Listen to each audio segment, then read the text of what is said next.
Reveille, reveille. Look at us now, tip to... Ooh, Jesus. Shout out to Morning Kombat. Do you want a margarita? Yes! My God! It's us doing what we love. But it's time to bang. Welcome to the Terror Dome, laboratory full of clones. What's up, everyone? It's Tomax and Zaymot. Yeah, it is. How you doing? It's Morning Kombat. Today is, what day is it? August 26, 2024. My name is Luke Thomas. That's Brian Campbell. And we're back at full strength, baby. The batteries have been recharged. Giving motherfuckers a blast from the past. Daz, back up on that ass. What's up, everybody? How are you doing on this Monday morning? A lot to get to. We will talk UFC Vegas 96. We're going to talk about some Jon Jones. We're willing to put our hands in the feel hole of our listeners today. Willing to have a good time. Yeah, Willing yes. to have a good time. Consensual or not, Luke. But we're back in studio right here in New York City. So thank you so much for joining us. We greatly appreciate it. BC back from his European vacation. Yes. Did it go similar to the Chevy Chase European the Clark vacation? Griswold. Remember he knocked on the door and he's like, my family and I are looking for sex. But he thought he was saying number 7. You know, it was a great moment in my history. Yeah, London and Paris, as you said to me over text, turns out they are world-class cities. And They are I great. had, you know, I don't want to dirty dancing you, but I did have the time of my life. yeah, I've never felt that way before. Dude, Paris, I mean, London already ruled, and I knew this, and it was a hit with my wife and kids, but Paris rules. It also sucks, but the part that rules in Paris rules. What was the favorite part for you? Montmartre and the artist village atop the hill, the mountain with the old churches there, and just that old European vibes, and everyone's smoking cigarettes and eating gelato, and it's just pretty great, right? It's a lot of Pepe Le Pews around there. It's really nice. It is. You know, It's those a are lot my of people. Sexual assaulters. Yeah, Yes. well, I don't know about that, but you know, it's also They retired that character. Yeah, it's also overly commercial, and the Olympic infrastructure still takes over a lot of the city and gets in your way. Okay. And also it looks like they put lipstick on the pig aggressively is really what I'm trying to say. Okay. Okay, and you were right. A lot of the food sucks. It's hit or miss in Paris, and when it hits, it hits. The thing is, food in Paris is obviously tremendous, but it is uneven if you're just walking down the street and you don't know where to go. The places that look the nicest are inevitably the most tourist trappy in terms of How many times did you go to a place where they had pictures of the food on the menu? I didn't. Okay, good. All right. Yeah. They do that a lot. Like when I went to Turkey, there's a lot of places in Turkey that like have that shit on there. And I'm like, I'm not going to eat at your establishment. No, I will not eat. I met a donk too in Paris. Yes. Shout out to David from Toronto who stopped me with his Colombian wife and I made a really weird BBL joke, but it was great. It was good. It was good humor. And One fun, of my you know? favorite things that you do on these trips, you're like, dude, these London's great, or Luke, Paris is great. They don't like my humor here. No, and I'm like, dude, that's several cities now where you're telling me they don't like your shit. So I would come across in Paris vendors who were certainly much more happy to be doing their job than the service workers in your great city, Luke. Yes, that's true. But once I realized that they knew a bit of English, I would go into shtick mode, and I was like 0 for 44. Yeah, they don't give a fuck about you. Yeah. There was a combination of no selling and just, I don't have time for this bullshit. Could you move on? You know what I mean? I'm not super experienced in France, but my understanding is the Parisians are a little bit more. They don't suffer fools gladly than the rest of France, which apparently is quite nice. Yes, yes. I did touch base with Appy, but we didn't cross swords while I was there. It was probably good for my... Well, if you did that with your family there, I would question your judgment. Yeah. I don't know if you can wash that off. But you know, the Eiffel Tower, it turns out to be awesome, Luke. A lot of these... Did you go to the top? I did not, but what? I spent a lot of time around it in the Arc de Triomphe, which I remember fondly from my French days. You can't walk across, you have to go underneath. Absolutely, on the Champs-Elysees, Luke. And I really felt like I was in my element. There's just a lot of, artsy weirdos there, and those are my people. Last thing on this is, did you notice how many European cafes where everyone sits outside and they just face the road? Like no one faces each other like they do in the States. They all kind of face to the outside. Yeah, I'm with you on that. You know what? It looks kind of weird the first time you go, and then you're like, they just sit here, they smoke cigs, they judge Americans, they drink excellent coffee. That's their life. That's their passion. It's a simple life, but it's a good one. It is a good one. Yeah, I will give you that. I next want to tackle Ireland and Scotland. I want to, complete that area. Okay. Because they speak English there? No, I'm willing. No, you know what? You know me. I'm a donk traveler. I'm like I'm very much an idiot. I very much rely on my wife's organization. I handle the directions. I'm good on that, but everything else, I'm like, an idiot. this gave me the confidence in Paris, even though I'm navigating a language barrier that wasn't that much of a barrier. There is a lot of English being spoken around there. I felt the confidence that I can rent a car, drive across the country, and just go for it. You probably could. Last thing on this. Did you see Craig Jones went to Cartagena? Yeah, and then him and Luke Rockhold had a room full of women of the night. I think they bought like 50,000 whores. I'm not kidding. Wow. I think that they really... Prepagos is what they call them, prepaid. I mean, they could have been friends. I don't know, but I'm guessing. Yeah, we should have Coach Craig back here to just recap that evening. I mean, when you're hanging out with the shirtless Luke Rockhold with that many women of the night, things are going to happen. Yeah, he and I have very different experiences in Cartagena. Yes, I can put it that way. All right, we have a lot to get to here. Thumbs up if you're watching on YouTube. Hit subscribe if you haven't. Thank you guys so much for joining us. BC, did you get a chance to watch the fights? Oh, the 305 fights. Well, no, the ones over the weekend. I'm completely caught up on UFC Fight Night Apex, which actually pretty damn good card. Not a bad card. Let's start the show. But don't ask me anything about 305. I'm not there yet. Okay, right? I'm not there. Well, let's start with... did Izzy win? Did Adesanya win? I'm kidding. I saw the results. He fought decently, but no. But right. Was that meme true that they posted on MK Reddit that I saw on my vacation of the Toy Story and dropping the toy and Luke is done with Izzy? Like Luke, I don't know if it's quite that dramatic, but you have moved on all of your loin-filled emotions toward Topuria. True or false? Shavkat's waiting. You got a boner for Shavkat. So Shavkat is also like waiting in the wings, but he's just been a little bit inactive. But probably it's fair to say that's probably fair to say. Fair to say. I can identify. The thing is, lust. there's a lot. You'll watch the fight, and I'll be curious to get your impression afterwards. My sense was afterwards, like a couple days afterwards, you really get the sense that, like we said this on Monday's show, he seemed at peace with the loss in a way that like only kind of tells you, that he's already climbed the mountain. Yeah, right. That's right. So he'll take it's less the money. that I'm rejecting it, more than I'm like, I think this thing is kind of naturally coming to a close. He'll take another big money fight, another big challenge. If he can get Poatan again, I'm sure he'll do it. He might get another big win, but like his time as like an elite guy, I think that's kind of come to a close. Okay. Maybe for Jared Cannonier too. We'll find out right now. All right, let's talk about that. All right, topic number 1. Here we go. UFC Vegas 96 took place where else? At the Apex. We're not going to get into all of that, but we do want to talk about the fight. BC, Caio Borralho wins via unanimous decision. Really not much of an argument. I think all 3 judges, at least certainly 2 of them, gave him a 10-8 in that 5th. Right. To be fair, it was a 2-2 fight on one of the 3 scorecards entering round 5. The other 2 judges had it 3-1. Yeah, which is, I think, fair. Fine. Yeah, I had it 3-1. You could argue 2-2. You could argue that. All right, first things first. I'm going to ask you about the stoppage in just a second. But more than that, I want you to answer this question. How impressive to you was this victory by the resident middleweight contender of the Fighting Nerds? Huge. Really huge. And let's be honest about where he's at. Unbeaten in this run in the UFC. Nice stoppage win over Paul Craig, but he came in a posture that thanked Jared Cannonier during the pre-fight handshake. Why? Because there's a number 12 guy who gets an opportunity to fight another number 5 guy with title level experience in the main event and a chance to go 5 rounds. So why was I impressed? The 5-round stamina that he showed, that's a big hurdle that he had to clear. He cleared it.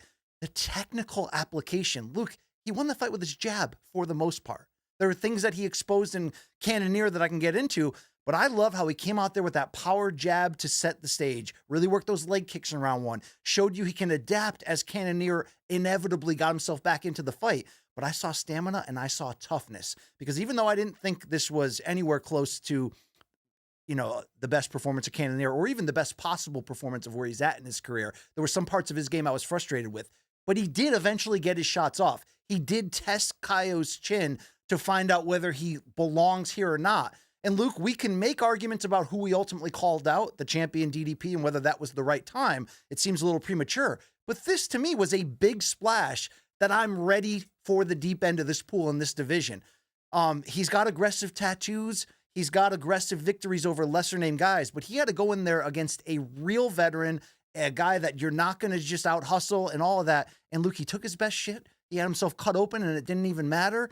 He scored takedowns. He did, I mean, there was very little ground play here, but he did everything I could have asked of him, short of stopping Cannonier, and boy, did he come close, and there's an argument there.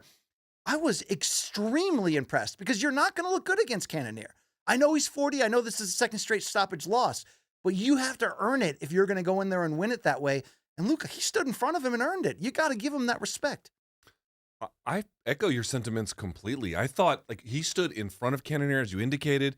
He got that big cut under his right eye, which was still bleeding during the post-fight press conference. He showed great defense for the most part in terms of what Cannonier was throwing at him. You could see him. He brought the hand up, and he would kind of shoulder roll a little bit either side, depending on what was being thrown. And I was waiting for Cannonier to adjust. I'm like, Cannonier, he keeps blocking your hook.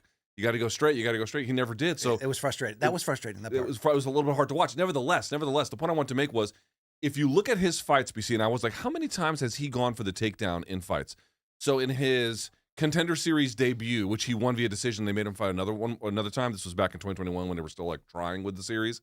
He had 3 takedowns. They made him have a follow-up like a month later, and he won that in like a minute, and so he didn't have any takedowns there. But after that, Omar Gadziev, he had a takedown. Armen Petrosyan, 4 takedowns. Against Mahmoud Muradov, takedown. Against Michael Olashechik, 3 takedowns. But in his last 3, Abus Magomedov, Paul Craig, and Jared Cannonier, I think he attempted 1 against Cannonier and he attempted 1 against Magomedov, but didn't get it. But he had no takedowns in his last 3, and he's won 2 of those via striking stoppage. Sure. This is, to me, evidence. This is what I want to see. You got to bring the game that you have with you to the UFC, and you got to make sure that that's something you can win with. Your ace in the hole, right? Or ace up the sleeve, whatever the proper metaphor is. But you have to be able to grow. You have to be, unless that one skill is like lights out dominant. And his ground game is very, very good, but it's not like Khabib over the lightweight kind of good. It's still, he can win fights with it. He can win exchanges with it. He can win rounds with it. He can win championships with it potentially, but it's not like that kind of dominant game. So what he's done is begun to round out the other thing. And we talk about it all the time. Like Mackenzie Dern is not afraid to mix it up in the pocket, right? Mackenzie Dern will take a shot to get to a better position, but is not necessarily delivering back on the development on the striking that you would hope for. Well, this guy is. I'm not, of course, he's not in jiu-jitsu what Mackenzie Dern was, but I'm pointing out somebody who had a bit of an A game. Now look at their B game. We talk about this all the time. Sure. You can win championships with the dominant A game, depending on how dominant it is. A Khabib at lightweight, an Izzy at middleweight. Ronda Rousey. You can do that. But that eventually will come to a close. What is your B game? And now you can begin to see this. Now, I don't know if he's going to ever fight for a title. He was ranked 12th, by the way. Now moving in, Cannonier was sitting in the 5th spot. It is likely he'll get 5th or approximate to that. So now he's in a different place in the division. But the courage he showed, the development he showed, confidence, the confidence. You can just a different aura and demeanor to how he acted. Even in the post-fight interview, there were a lot of things I was very impressed with. Dude, it was mature. Jared is 40, and you're right. Coming off that Imavov stoppage loss, not great, but he's still heavy-handed. Oh yeah, he's still. And don't forget, this is why I like what. Let me say it right, because I used to butcher it, and then I heard Bisping butcher it about 4,000 times in the broadcast, so I can say Borralho. I don't have to say Borralho every time. Borralho. Borralho ultimately showed me not just the cut, but he got rocked in the second round by Cannonier. Big shot. On some big shots, but not overly crazy shots in the flow of it.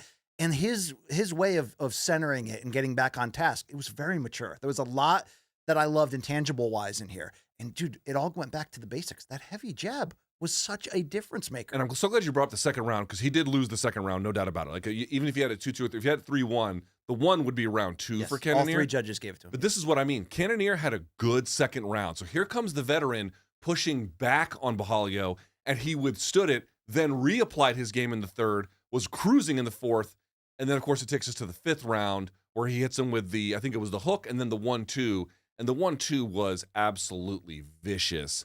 And it rocks Cannonier real badly. So my question back to you on this one would be, was Big Dan Murgliata was the referee? Who probably has taken out. I mean, we're talking about Japanese restrooms, Luke. Yeah. At a hotel. Godzilla. Just Godzilla. Yeah, wow. But he's just Godzilla Tokyo. I'm sure Big John would only tell the truth on this. You ever seen Big Dan in person? No. Dude, he's like much bigger than me. Okay. Like he's huge. He's a huge guy. Did Borralho get robbed of a stoppage victory over Cannonier? Yes, I think so. I think overall, watching the replay multiple times, if what you're looking for specifically is did Cannonier go out, then yes. I don't hate on Big Dan in this case for not being able to identify that in the moment, because things move so quick, and quickly Cannonier did sort of pop back to life. He got hit with a ground strike, and suddenly he was defending himself responsibly. And I think, Luke, the only sort of if I want to criticize Borralho and what he did after that was him going for the choke when he had Cannonier very badly hurt down there, gave Cannonier, in my opinion, a chance to survive. So that was the only sort of bad takeaway. Did he get robbed of a stoppage? Most likely, I think he did. But I think it's happened so quick in the moment. Bang, bang. Referee's not going to get a chance to see that replay. It's the final round. I don't look at it as a big referee smearing that he blew it. But yeah, when you slow that down and you watch it, it looked like he knocked him out. And Luke, outside of the fact that he came in here, Cannonier, fresh off a stoppage loss to Imavov, guys don't do that. And the guys that can put their hands on him and hurt him like this are usually top-level guys. So I'm not saying that Borralho becomes that with this victory, but you said it in the idea that he's going to now be in a different tax bracket, now courting top 5 competition. Dude, he answered a lot of potential questions that I would have had. And that's exactly what I think you would want out of this performance, out of this main event. And Luke, I've been very critical for a while of the matchmaking of particularly the fight nights and the Apexes. Really enjoyed this one. This one was good. This one was really good. So I think ultimately it's a thin line where it goes from acceptable to unacceptable. I think as long as UFC figures out that thin line and figures out how to stay on the good side, you need a main event worth staying up for. I thought this main event was worth staying up for. Agreed. Now, technically, I fell asleep. Co-main, not so much. I fell asleep before the co-main, technically, Luke, to be honest with you, from the travel fatigue and all that. But this was worth trying to stay up for. When you get Spivak and Tybura, it's a joke, right? You know, on that level, that should be the 4th fight from the top or whatever.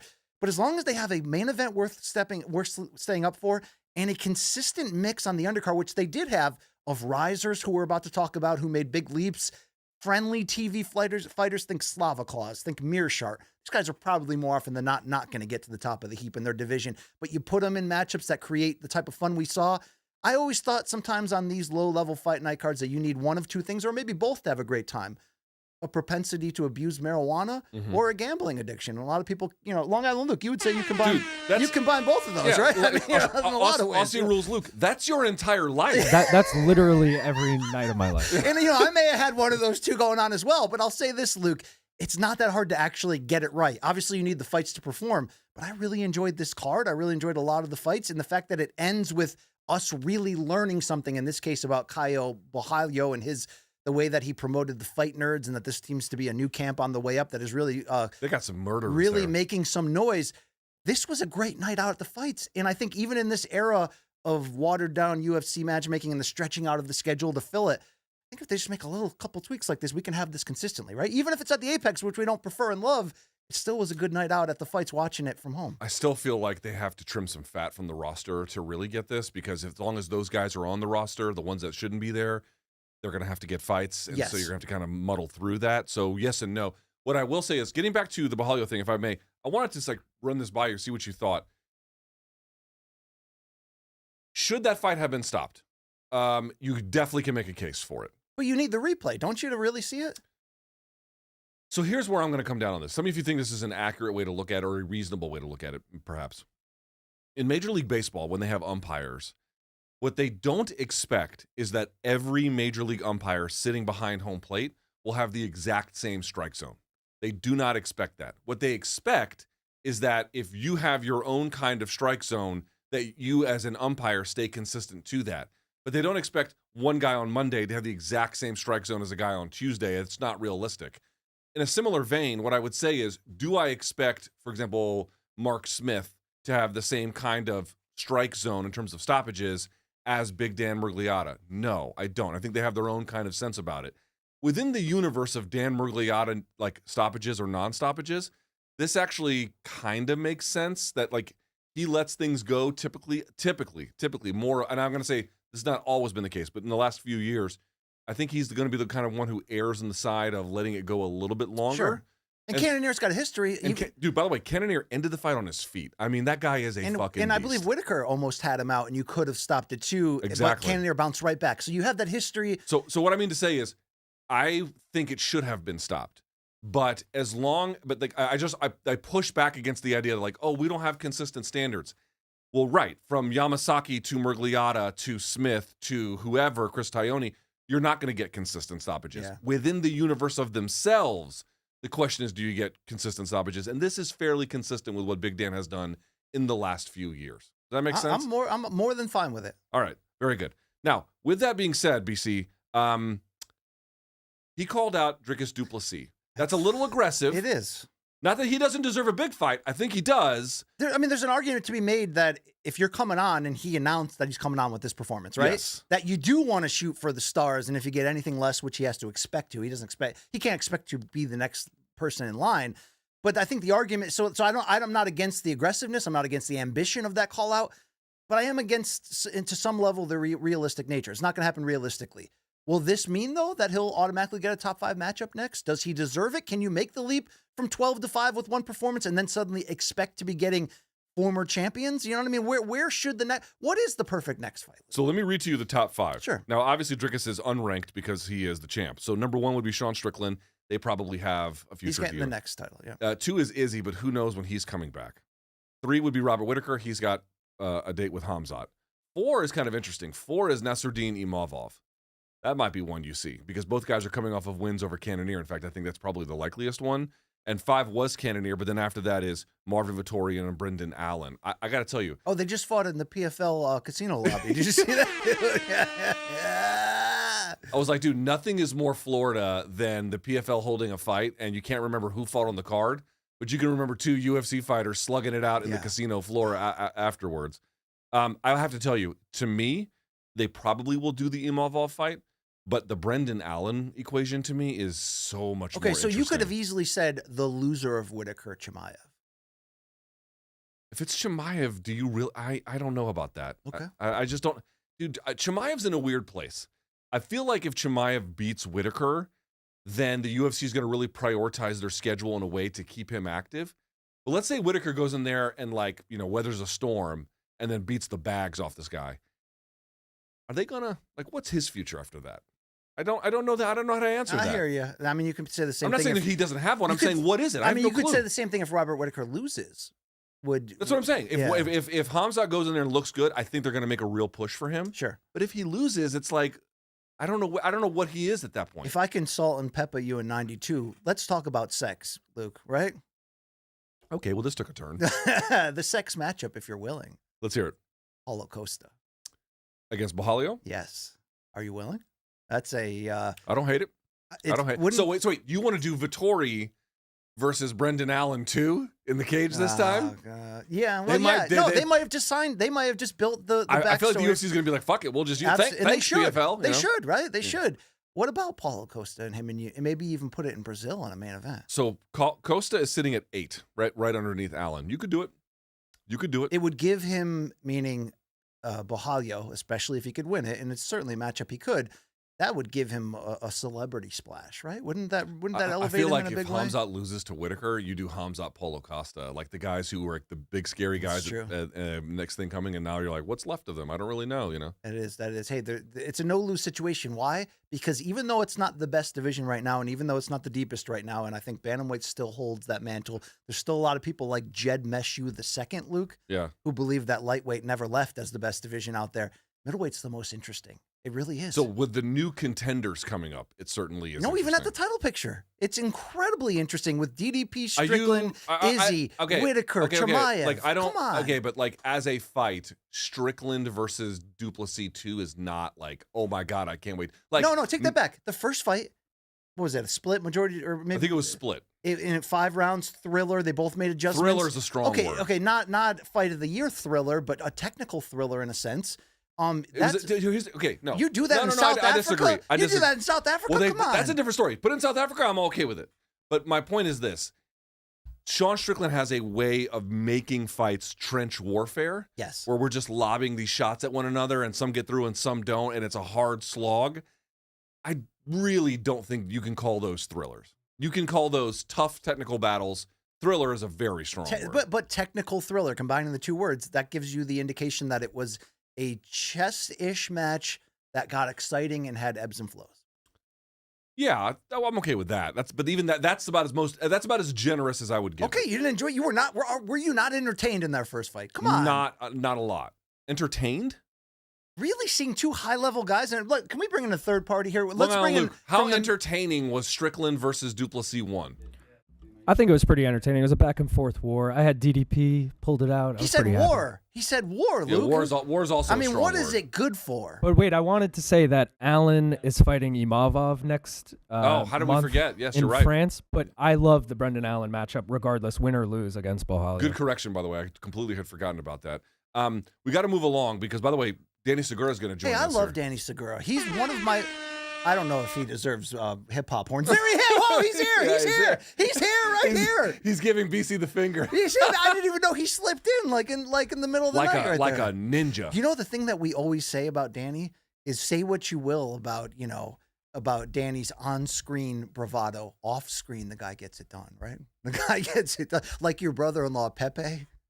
Pipe. Pepe. Well, yeah. Pipe is like short for Felipe. Yeah. Yeah, okay. I mean, I'll call him Pugnani if I need to, Luke. BC, right? let's talk about some of the other winners from this card that deserve to Are be. you going to no-sell Segura's mojo right now? we're going to have him on here in studio. All right, I gave you a chance to just dunk that, and you're like, yeah, we'll wait. Yeah, we'll see you later. Okay, it's 11:27, and we got to move the Hey, show I've on. been on vacation. I've been itchy, okay? All right, so then let's talk about this. Other people from the card who were great. How about in the women's flyweight division? What a breath of fresh air. BC, she dressed up like the Joker. Dude, she's scary. She's scary. She had a sick knockout. BC, you pronounce it Tong? The broadcast, it looks like Wang Kong, it looks Yeah. like, right? It looks like it's Wang Kong, yes. It's pronounced Tong, and Tong. she goes by the Joker. She has a win over Valentina Shevchenko in kickboxing. Yes. And she bulldozed her opponent here. Like she got her coming out of a reset with a single shot. It was unbelievable. Dude, she's got personality. She's got pop, obviously. Total self-confidence. I have been saying that the women's game needs somebody to take it by the scruff of the neck, and I feel like Tong is exactly what I've been looking for. She has arrived on the scene as a finished product. And I know she's like 32 and she's certainly experienced in all of combat. I mean, that Shevchenko kickboxing win came during a stretch where Shevchenko just wasn't losing in that sport. And that was back in 2015.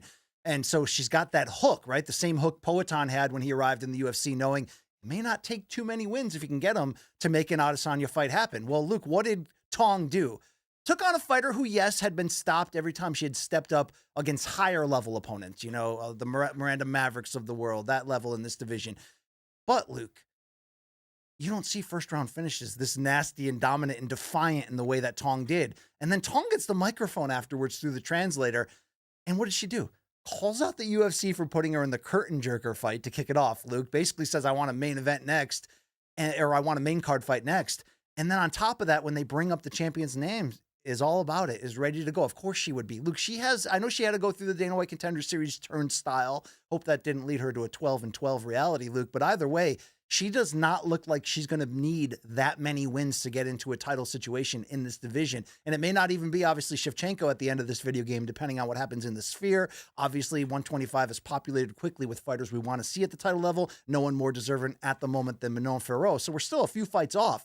But how often do you see somebody come in and look this ready to dominate and have that feather in the cap of the Shevchenko history, whether they meet for the title or not? Luke, this is excitement into the women's game. And you were saying off camera, my beloved women's game. I love it. It's such a competitive when the divisions are filled and it's right. 135 sucked for a while. 145 was never a thing. 115 even going through some hardships, but 125 continues to deliver. And now we've got another player who, tell me if I'm wrong, does she look title ready? Not that she's going to get it next, but she kind of looks like a finished, ready to go product. Put her in next against an elite fighter. Let's do it. Hard to say without her rest of her game being audited at this level for the grappling component, but the striking component, she's championship ready, like striking component wise. What would you want to see her against a Chukagian type? No, dude, you got to do the Alex Pereira fast track. Fast track. She's 32. You don't have time. Okay, Fast so in track. that division, we acknowledge Ferreira has next, right? Mm-hmm. Well, there's no scenario where the Shevchenko rivalry with Grasso continues unless there's another draw. Is that correct? Even with a draw, I don't know if it continues. You know what I mean? I think they might just move on after Then that. you have Rose versus Aaron Blanchfield, which will be a big fight in title contention. Yes. But it's not, even with the upkick in names that we care about at 125, it's not as if there's a long line of title-ready people at the moment. She could fill that gap quickly. Did she also call out King Casey O'Neill? She did. I believe that's a good call-out in terms of the escalation process. It's a great here. call-out. Fast track it. Let's do it. All right. I'm all in favor. By the way, there were two winners of the Ultimate Fighter. They just buried the Ultimate Fighter on a nubs. It never Apex card. felt so meaningless. Utterly meaningless. Even though I like the fights. The yeah, I was fighters? going to say Ryan Loder gets a win over Robert Valentin. That was gutsy. That guy has a McKenzie vibe, where he comes in strong ground game, wrestling Division background. One All-American out of Northern Iowa. He can wrestle. Obviously, he can grapple a little bit as well. Myron Santos getting a vicious KO. We'll see some shit with him later. Over Khan Ofli. That was ridiculous. But the one I wanted to highlight was Michael Morales out of Ecuador.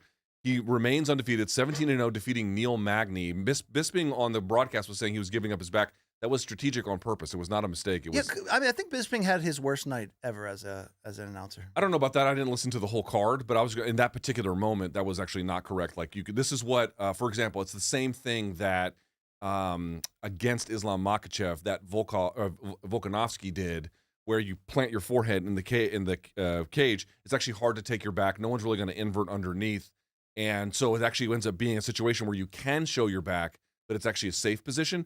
He did that, spins to the back, crushes Magny with it, and then basically just follows up and then demolishes him.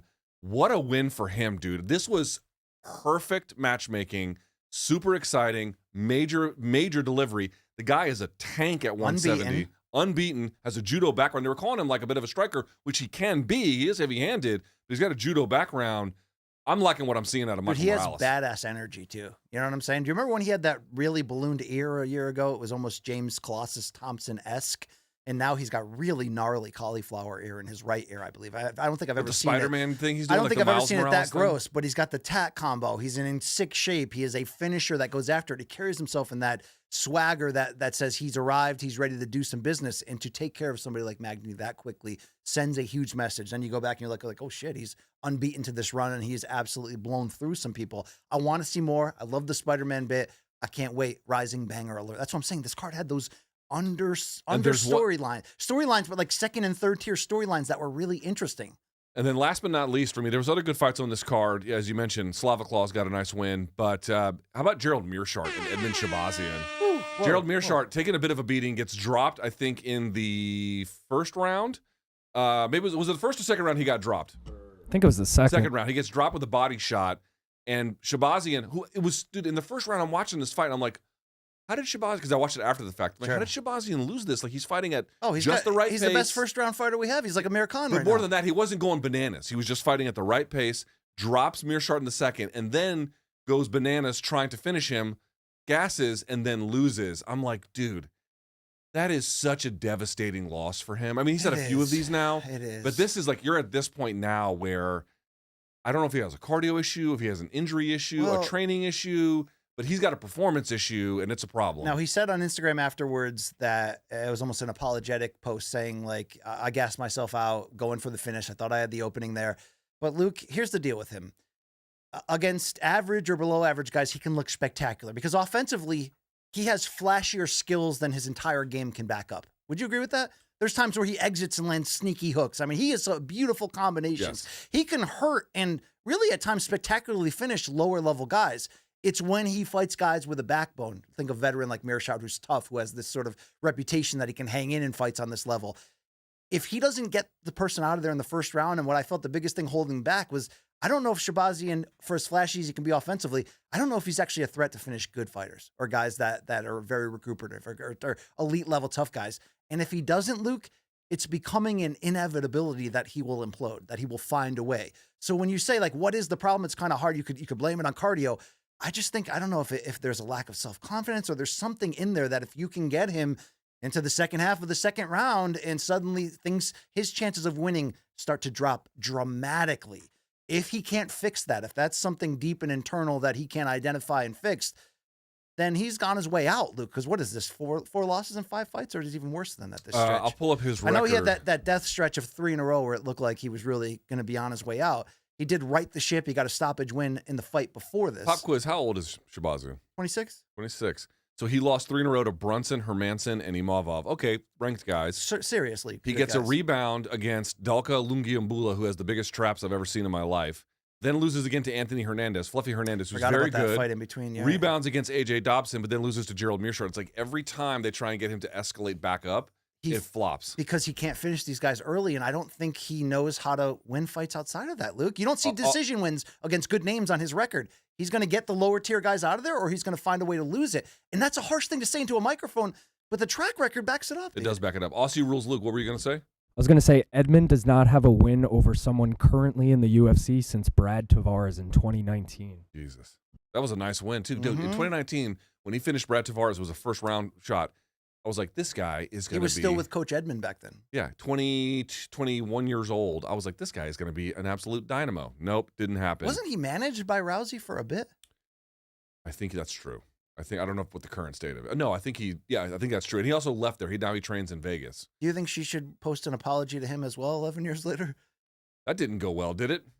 Well, actually, you know what? I thought her apology was actually pretty good. No, the apology was great, but Reddit brought it out of her. Like that AMA she signed up for seemed sketchy at best, and they brought it. I mean, they've tried to take down people before. I don't know if you've. Yeah, I mean, The power is significant. Yeah, I can say that. yeah. Anything else you want to shout out before we move on to topic 2? I mean, you just seriously Mearshardt's ability to take a beating and keep on ticking, and you know what ties Anderson Silva for the most finishes in middleweight history. It's one of those kind of rare stats, but we need fighters like this. We need fights like this. Dude, he's got really clean, very MMA friendly jiu-jitsu. Absolutely, he's got a good attitude. They even asked him what was his take about being there for that PFL fight between Allen and Vettori, and he totally was like, "Oh, those guys weren't there. I didn't see anything." He totally got their back like that. No, he's a cool dude, but you look at that run of being able to submit guys. Now the question becomes, can he do this on a higher level? He hasn't proven that. He's a guy that will juggle 3 wins and 3 losses and be like that. But this really was a nice sort of chance to give him his flowers for the toughness to stay through it, and then his ground game is absolutely elite. Very good.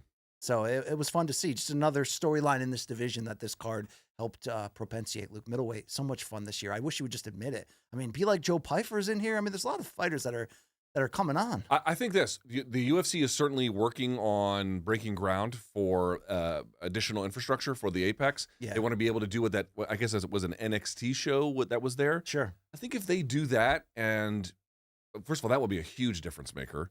And then I don't think every card that as at the Apex can be quite as nimble and fun as this one. But to your point, when they're pretty great. At least I don't think we're going to talk about this in a year. And when I say this, I mean our hatred for the Apex, because obviously the arena is going to grow. Like you're saying, it's going to change the atmosphere. Oh, I do have one They're going to question be for on. you. No, I'm talking to you. They're going to be on the road more.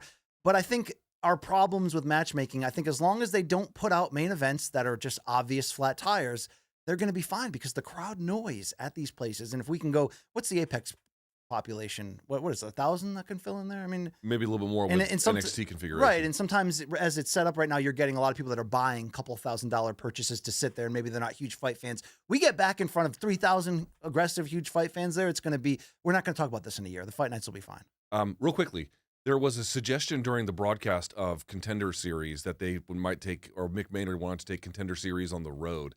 And I was thinking to myself, that's exactly what I don't want. Like that's well, okay, 2 reasons. One, that's just regional MMA. Like I don't need UFC to do regional MMA. And more to the point, I don't mind it if the Contender Series is at the Apex. It's the UFC shows that I want to see on the road. Yes. I actually feel like the Contender Series works really well at the Apex. It really does, yes. So that for those 2 reasons, I'm like, no, just stay there and make it nicer. Doesn't it remind you of the old Tough Arena there? It does. So all you need the Pearl at the Palm. All you need or to make, no, the other one, yes. Yeah, the other one. But all you need to make that even better is to just triple the crowd size, which it seems that they're going to do it. So good move by the UFC. And guess what? While they're fixing that, they're going to be on the road, so it'll be even better. You see, may I call an audible? May I pitch to you the questions today? Because I feel like I want to get some fresh takes from you, and you're piping hot with them. This is like when you walk 15 miles, like I did a couple of days ago in Paris, and you get back to the hotel room, you're like, I got to get fresh draws on, because that was just, ball sack next to the thigh. All right, swamp ass. Topic number 2. So last week in Washington D.C., the PFL held a press conference. It was hosted nominally by Jake Paul, but in the end, it was to promote Francis Ngannou taking on Renan Ferreira. This will be, I think, October 19th in Riyadh, Saudi Arabia. It'll be on pay-per-view. We don't have a price point yet, I don't think, for that. There was some, BC, I don't know if you saw it, there was a little bit of a contentious moment where it sounded like Renan Ferreira was using both the loss to Anthony Joshua as well as the death of his son to promote the fight. He later went out of his way to clarify, yes, I was talking about the Joshua fight, but in no way was I talking about... And he apologized to Francis. He reached out to media And Francis, members. by the way, accepted it. It's no big deal in the end. It's much ado about nothing in the end. That's right. And by the way, I will say this. Obviously, the Joshua loss is completely fair game. Like, you can bring that up to the end of the world. Okay, so putting that aside, though, you saw him face off you saw the presser and some of the stuff that came out of it. Let me ask this. Give me your temperature as it stands today, August 26th, on this fight. As a fight fan, from an entertainment standpoint, everything that has happened has become sort of de facto best case scenario and getting me super hyped for this. And what I mean by that is it's not the best case scenario for PFL, in my opinion. Francis not fighting after they make the big announcement. What was that, 2 years ago, it feels like now? And him not fighting in MMA and going not only to boxing multiple times, but getting devastatingly knocked out, which suddenly puts questions onto where is Francis actually at? Will he recover from that? God, it'll be 33 months that he will be removed from active MMA time when he steps back into that cage. So I don't think it's a best case scenario for PFL at all, particularly, Luke, because Francis not fighting played a lot into why this has been a disastrous year for PFL. From a PR standpoint, it's just been like, who cares? Is it even on? I don't even know. I mean, it's been a rough year. But from the potential, does this fight excite me entertainment-wise now because of what happened? It doubles or triples it. Originally, it was always going to be sort of okay, Ferreira doesn't have the same ability or experience as Francis, but he's 6'8". Let's see what can happen. Now I think you legitimately have questions about Ngannou, not just the Joshua loss, the long layoff, the age now, although heavyweights do age later. There's a lot of questions about exactly where he's at. And I think Ferreira did the right thing by not taking interim fights after beating Bader in that cross pay-per-view to kick off the year. That could have exposed him anymore. He's got a couple losses early on, but when you look at the recent run, ever since he was stopped there by Ante Delija, was it? Ante Delija. Yeah. Chris D'Elia? Oh, God. Wow. Yeah. I'll say this, Luke. He has looked good, and he has looked like a monster. This is wow. your golden hour. Is this an R. Kelly joke in there somewhere? Luke, here's what I'm saying, though. Ferreira played the part of treacherous villain, in my opinion, perfectly. So take out the comment, he didn't mean it. We're not even including that in there. Came in there with the sunglasses, came in there and showed you the size difference. I think I have a good picture. And have you seen the shit of that size difference, Luke? And it's like, oh shit. I think suddenly from a matchup, it's a great fight now that really matters for their side of the street. Obviously, the PFL heavyweight championship is somehow on the line here. We haven't really figured out how Ferreira's not in a tournament, but he is the champion. Now we're going to fight for it. But if you're PFL, who cares? You've got to get past, in my opinion, this regular season tournament BS. Combine the rosters and do it. This hopefully is their first step in doing that. I don't assume that their cage will be smart enough to tell them that. But I really care about who's going to win this. I mean, we can make the argument about what's better for the PFL based on which guy wins, but I think there's a potential here for this to be a 2-fight series, and I think it's going to answer a lot. Will we know for sure whether Francis is still on the level of Jon Jones or Aspinall in this great debate of who's still the lineal MMA heavyweight championship? Can we get the Yama Pit belt out? Or what was that? What was the name of those belts that they tried to bridge the gap and have? WAMA, not World Yama. Association of Mixed Martial Arts. Yeah, it didn't stay around which for a while. Which they held up upside down. But Luke, would you agree the questions surrounding Ngannou make this fight suddenly so freaking interesting? And obviously, if Ferreira does the shit, if he goes out there and knocks out Francis, will we be mentioning the Joshua fight? Of course, but I don't think that will be the lingering cloud over it. I think you may have built a star if that happens, Luke. You know what I mean? You're not going to get a crossover fight with Jones or Aspinall or Stipe. Francis is the only one that could potentially keep that hope alive of some MMA fan dream of bringing everyone together. But I think suddenly the matchup is interesting, where if it would have happened right after Francis signed, we would have thought that Ferreira was second tier. No different than if they scrounged up some ex-UFC heavyweight that was still around like a JDS and tried to make that happen. Well, we didn't get JDS. We didn't get Derek Lewis. He re-signed. I actually like it that we've got a young guy who we actually don't know how good he can be. And if you show his recent highlights, you can be nothing but impressed. 6'8", athletic, can backflip. I know, what does that mean for MMA? But it shows you that there's a plus level ability. And he came in confident. I thought he had the right answers, showing Francis a certain level of respect mixed with trying to put out there, I'm coming for it. I'm a menace. You guys are going to find out. I thought all in all, when they finally did the face-off there with Jake Paul in the middle, that you go, oh shit, this is going to be a fight. It's not going to last long, and it's going to be exciting. Win for PFL during a stretch where I feel like, unfortunately, they have failed constantly, and they have slowly made us care even less. They got a lot of things to still figure out. One of them, in my opinion, is this Bellator boondoggle that means nothing, and all these fighters are just fighting each other. But this main event and this co-main event, Pacheco, shout out to her in the press conference saying this is the biggest fight in women's MMA history. This is the most intriguing one. Whether it is or not, that's how you got to sell it. They have one night that we're going to really care. Some things are going to happen for it to continue, but at least they have it this year, Luke. If they didn't have this, what is PFL in 2024? I don't know. I will say this. Well, I don't know about I don't know about the women's side of the thing. I don't know how it's going to perform on pay-per-view, which is a relevant concern. Maybe the first time they actually sell anything, right? It won't sell much because like Gary Shaw was always right. He's like, you can't just sell with Kimbo Slice. You have to have Kimbo Slice and somebody else. Sure. So no one really knows who Renan Ferreira is. But I'll tell you this much: I don't think there's some good folks who work at the PFL. I don't think they're great at promoting big attractions. But what I will say is, I actually love this fight, and I don't care so much about like, oh, is the lineal UFC heavyweight champion versus the PFL champion? It's a relevant-ish kind of storyline, but it's not the one I care about. 20 months ago, it's a relevant storyline. Yeah, exactly. We're past that. Now who gives a damn? But right now, I love this fight because, to your point, again, I don't want to use it as fight material, but I will say that obviously a profound family tragedy is going to have some kind of effect on your life. Now, it could boost him. It could drain him. It could dramatically go in either direction. That's exactly right. And, of course, dude, go back and watch the loss to Anthony Joshua. It was vicious, a vicious stoppage. Getting over both of those things is ridiculous. Plus, as you mentioned, you can age gracefully at heavyweight, but he is a little bit older now, Francis Ngannou, and Renan Ferreira is limited. He is limited. But in terms of getting Ngannou at a point in time with the specific skill set that he has, he's fast, he is hugely powerful, he's much bigger than Ngannou. I'm intrigued. I'm intrigued, actually. I kind of like this fight. Dude, I don't think people are going to shit on it to the level you think if he knocks Francis out. And when I say shit on it, I mean AJ already took his fighting soul. This was just cleanup. No, I think it's a big win for the PFL and Ferreira if he wins. Let me pitch that back to you. Because people asked me, like, oh, what's better for PFL if Francis or Renan wins? And they can spin it either way because they have both guys under contract. It's not like it's not Matchroom versus, Top Rank or something. But I think the answer is Francis, and here's why.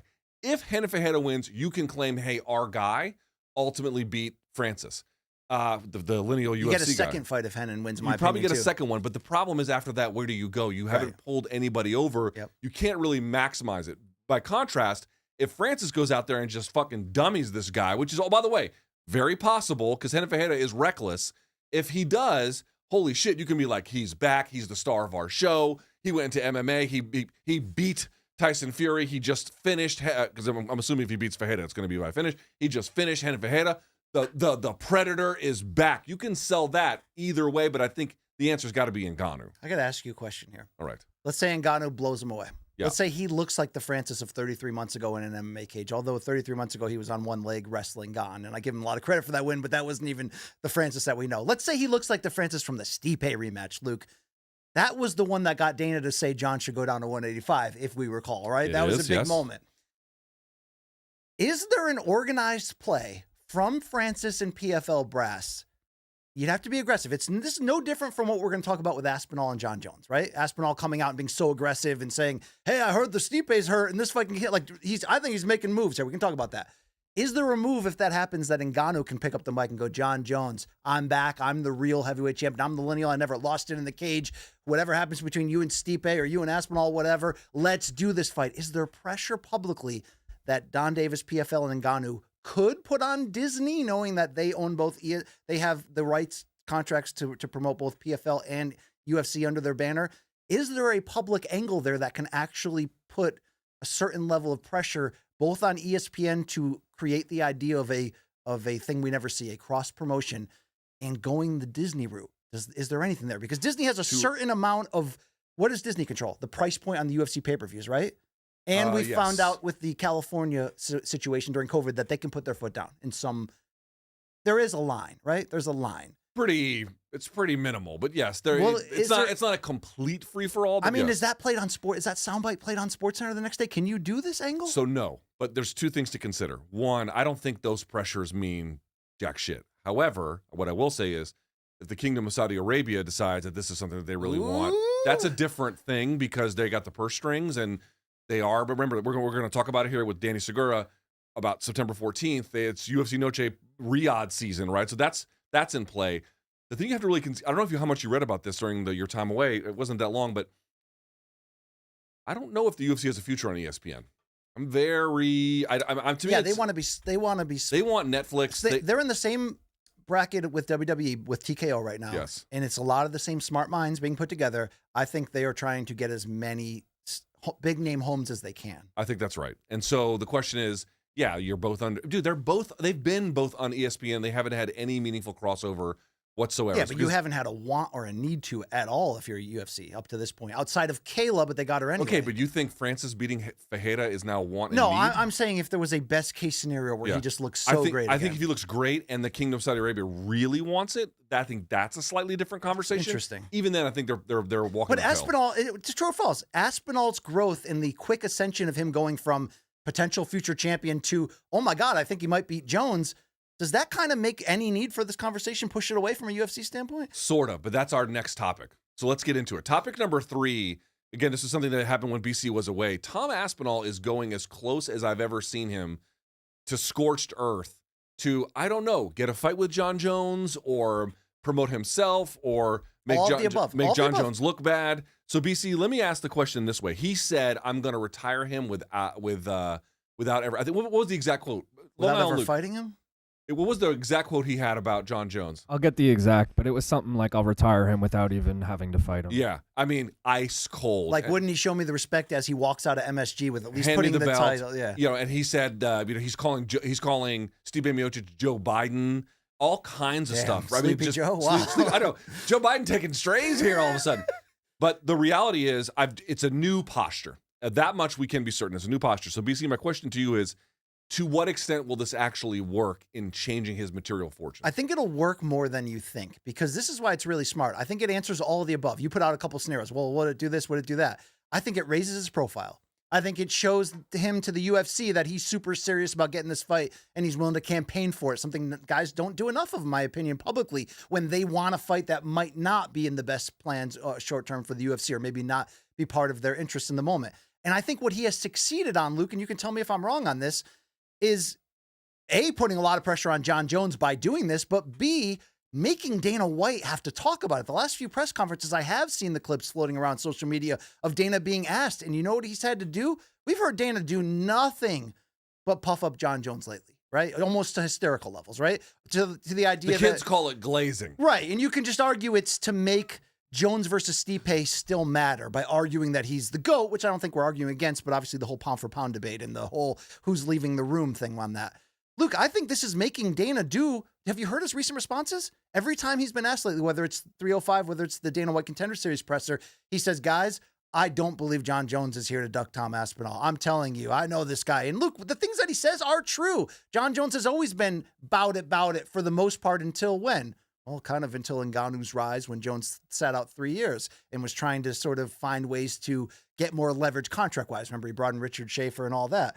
Luke, I kind of agree overall on a few things. Like, I think Dana is telling the truth from that regard. He believes Jon's going to take it no matter what. But even if he doesn't believe it, this puts more pressure on Jon. I think at the end of the day, whether this fight actually happens has always come down to UFC's ability to overpay for it. Because if you're Jon, you should make them overpay for it. You can argue that as much as we've been bashing Jon on the show, on the same level, we're kind of been bashing Canelo for being like, nah, I don't want Benavidez or Crawford. I don't want any of those fights you guys want. Or Morrell. Right. We've been saying that. But yet, if you're Jon, if your whole goal is to get paid for it, and if reality deep inside, and what is Jon's track record in reality? When he does show up, boy, does he show up against anyone in line. Let's do it. Maybe this is the way for him to get paid. So whether UFC is willing to actually give into that and give Jon Jones for the first time, quote unquote, Deontay Wilder money, as he said back in 2019, 2020, or whether Turkey Al-Sheikh is the intervener in the way that we probably wouldn't have gotten Bivol better, Fury versus Usyk and a couple other fights if it wasn't for Turkey Al-Sheikh's presence. That's why, love him or hate him, and the impact that Saudi Arabia is having on boxing, at the very least, we've gotten those significant fights that this era would be incomplete without. This fight in MMA is so rare because we rarely ever have UFC in a position of not giving us something. So when Dana takes the offensive, which he did in the last press conference, says, folks, when was the last time we didn't give you what you wanted? Tell us, right? It was Ngannou Jones, but Ngannou left. And we can always argue why he left. And I think Ngannou's answer at the PFL press conference was perfect in that regard. But Luke, they do tend to get it done. It's going to come down to money at the end of the day. It's going to, whether it's Turkey or not, it's going to come down to money. If UFC is willing to overpay for it, they're going to get this fight. But I think it's perfect by Aspinall to put that public pressure on Jon, not just from a social media standpoint and a fan standpoint, but internally. Because Luke, if Dana has to keep going to bat to the microphone, defending Jon's track record of accepting big fights, there's going to be some internal pressure on Jon afterwards. You could argue, hey, that doesn't matter if Jon has plans to get out. Didn't matter for GSP, right? He did promise Dana he'd fight Luke Rockhold. Was it the next fight for him? Mm-hmm. After winning the middleweight title, and he instead retired on that regard. Wasn't it Whitaker he was supposed to fight? Was it Whitaker or Rockhold? I think it was. Whitaker was the interim champ. Oh, yes, that's then right. Then it was Whitaker. Mhm. Okay, good call, Long Island Luke. From Did the you get main that card quote, by minute. the way? Yeah, I had it almost exactly right. It was, hold on. I will retire Jon Jones without even fighting him. Yeah, that's cold as. Dude, the only thing I Ice would cold. say is I don't know if Aspinall's taking it further enough. I would just go the scorched earth level of Jon. Okay, but I feel like, no, hold on. Let me push back because I do feel like this is great. Great. I think that I think it is unlikely to change his material fortunes, but if anything will, it is this 'Cause approach. I don't know if everyone's... However, you go further and it starts looking like Shannon Briggs chasing down All right, Klitschko all right, there's a when line. he's paddleboarding. Okay.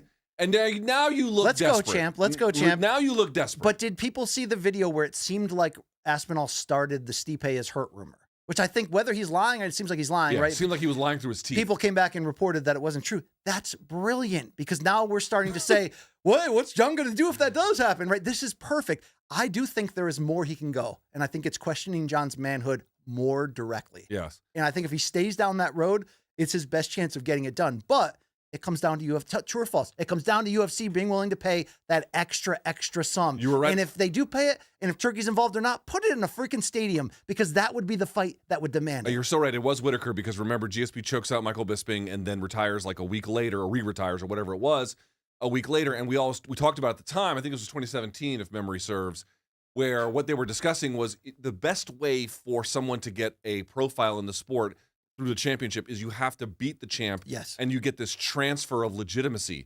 But without it, you can't get it.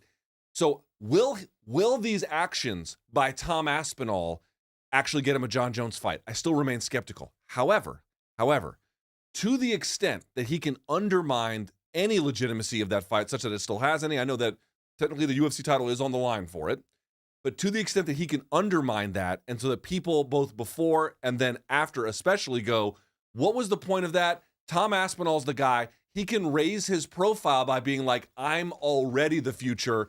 This is just a vestigial organ we have to cut out and remove. He gets some of that transfer of legitimacy without actually ever having the fight. I don't think he can get the transfer of legitimacy without getting the fight. Not the whole thing, a portion. I don't think that portion is going to be worth it. So if I'm right, and I might be wrong, but if I'm right that you're only going to get that if you go through Jon, because how many people will care if Jon and Stipe walk away? Francis isn't here. How many people will actually care if Aspinall starts putting together 2-3 title defenses? I'm not sure they will at that level.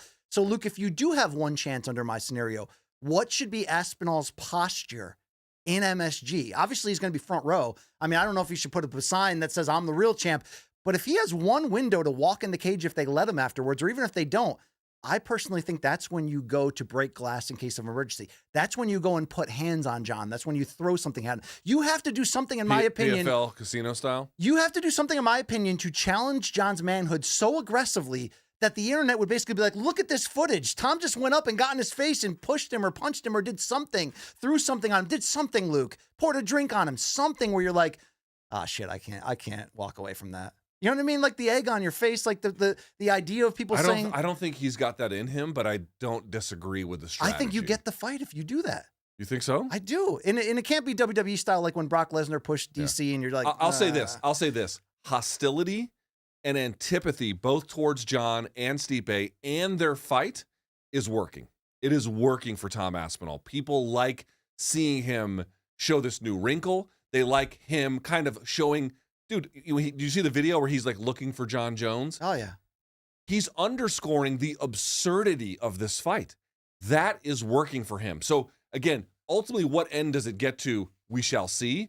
But just laying back and being like, Jon, it'd be an honor to fight you. Get the fuck out of here with that. It's the same thing I say about David Benavidez. I know he has ultimately made the decision to go to light heavyweight and just say, look, Canelo, I'm not going to fight. That's a little more complicated. That's a little more complicated. But there was a certain point where I wanted him too to be like, hey, Canelo. Like, I thought you were a Mexican. I thought you were a man. You know what I mean? At some point, you got to go there, Luke. I can't go there because I can't back it up. Did you see you know that? I can't back it up. Did you see De La Hoya in the thong?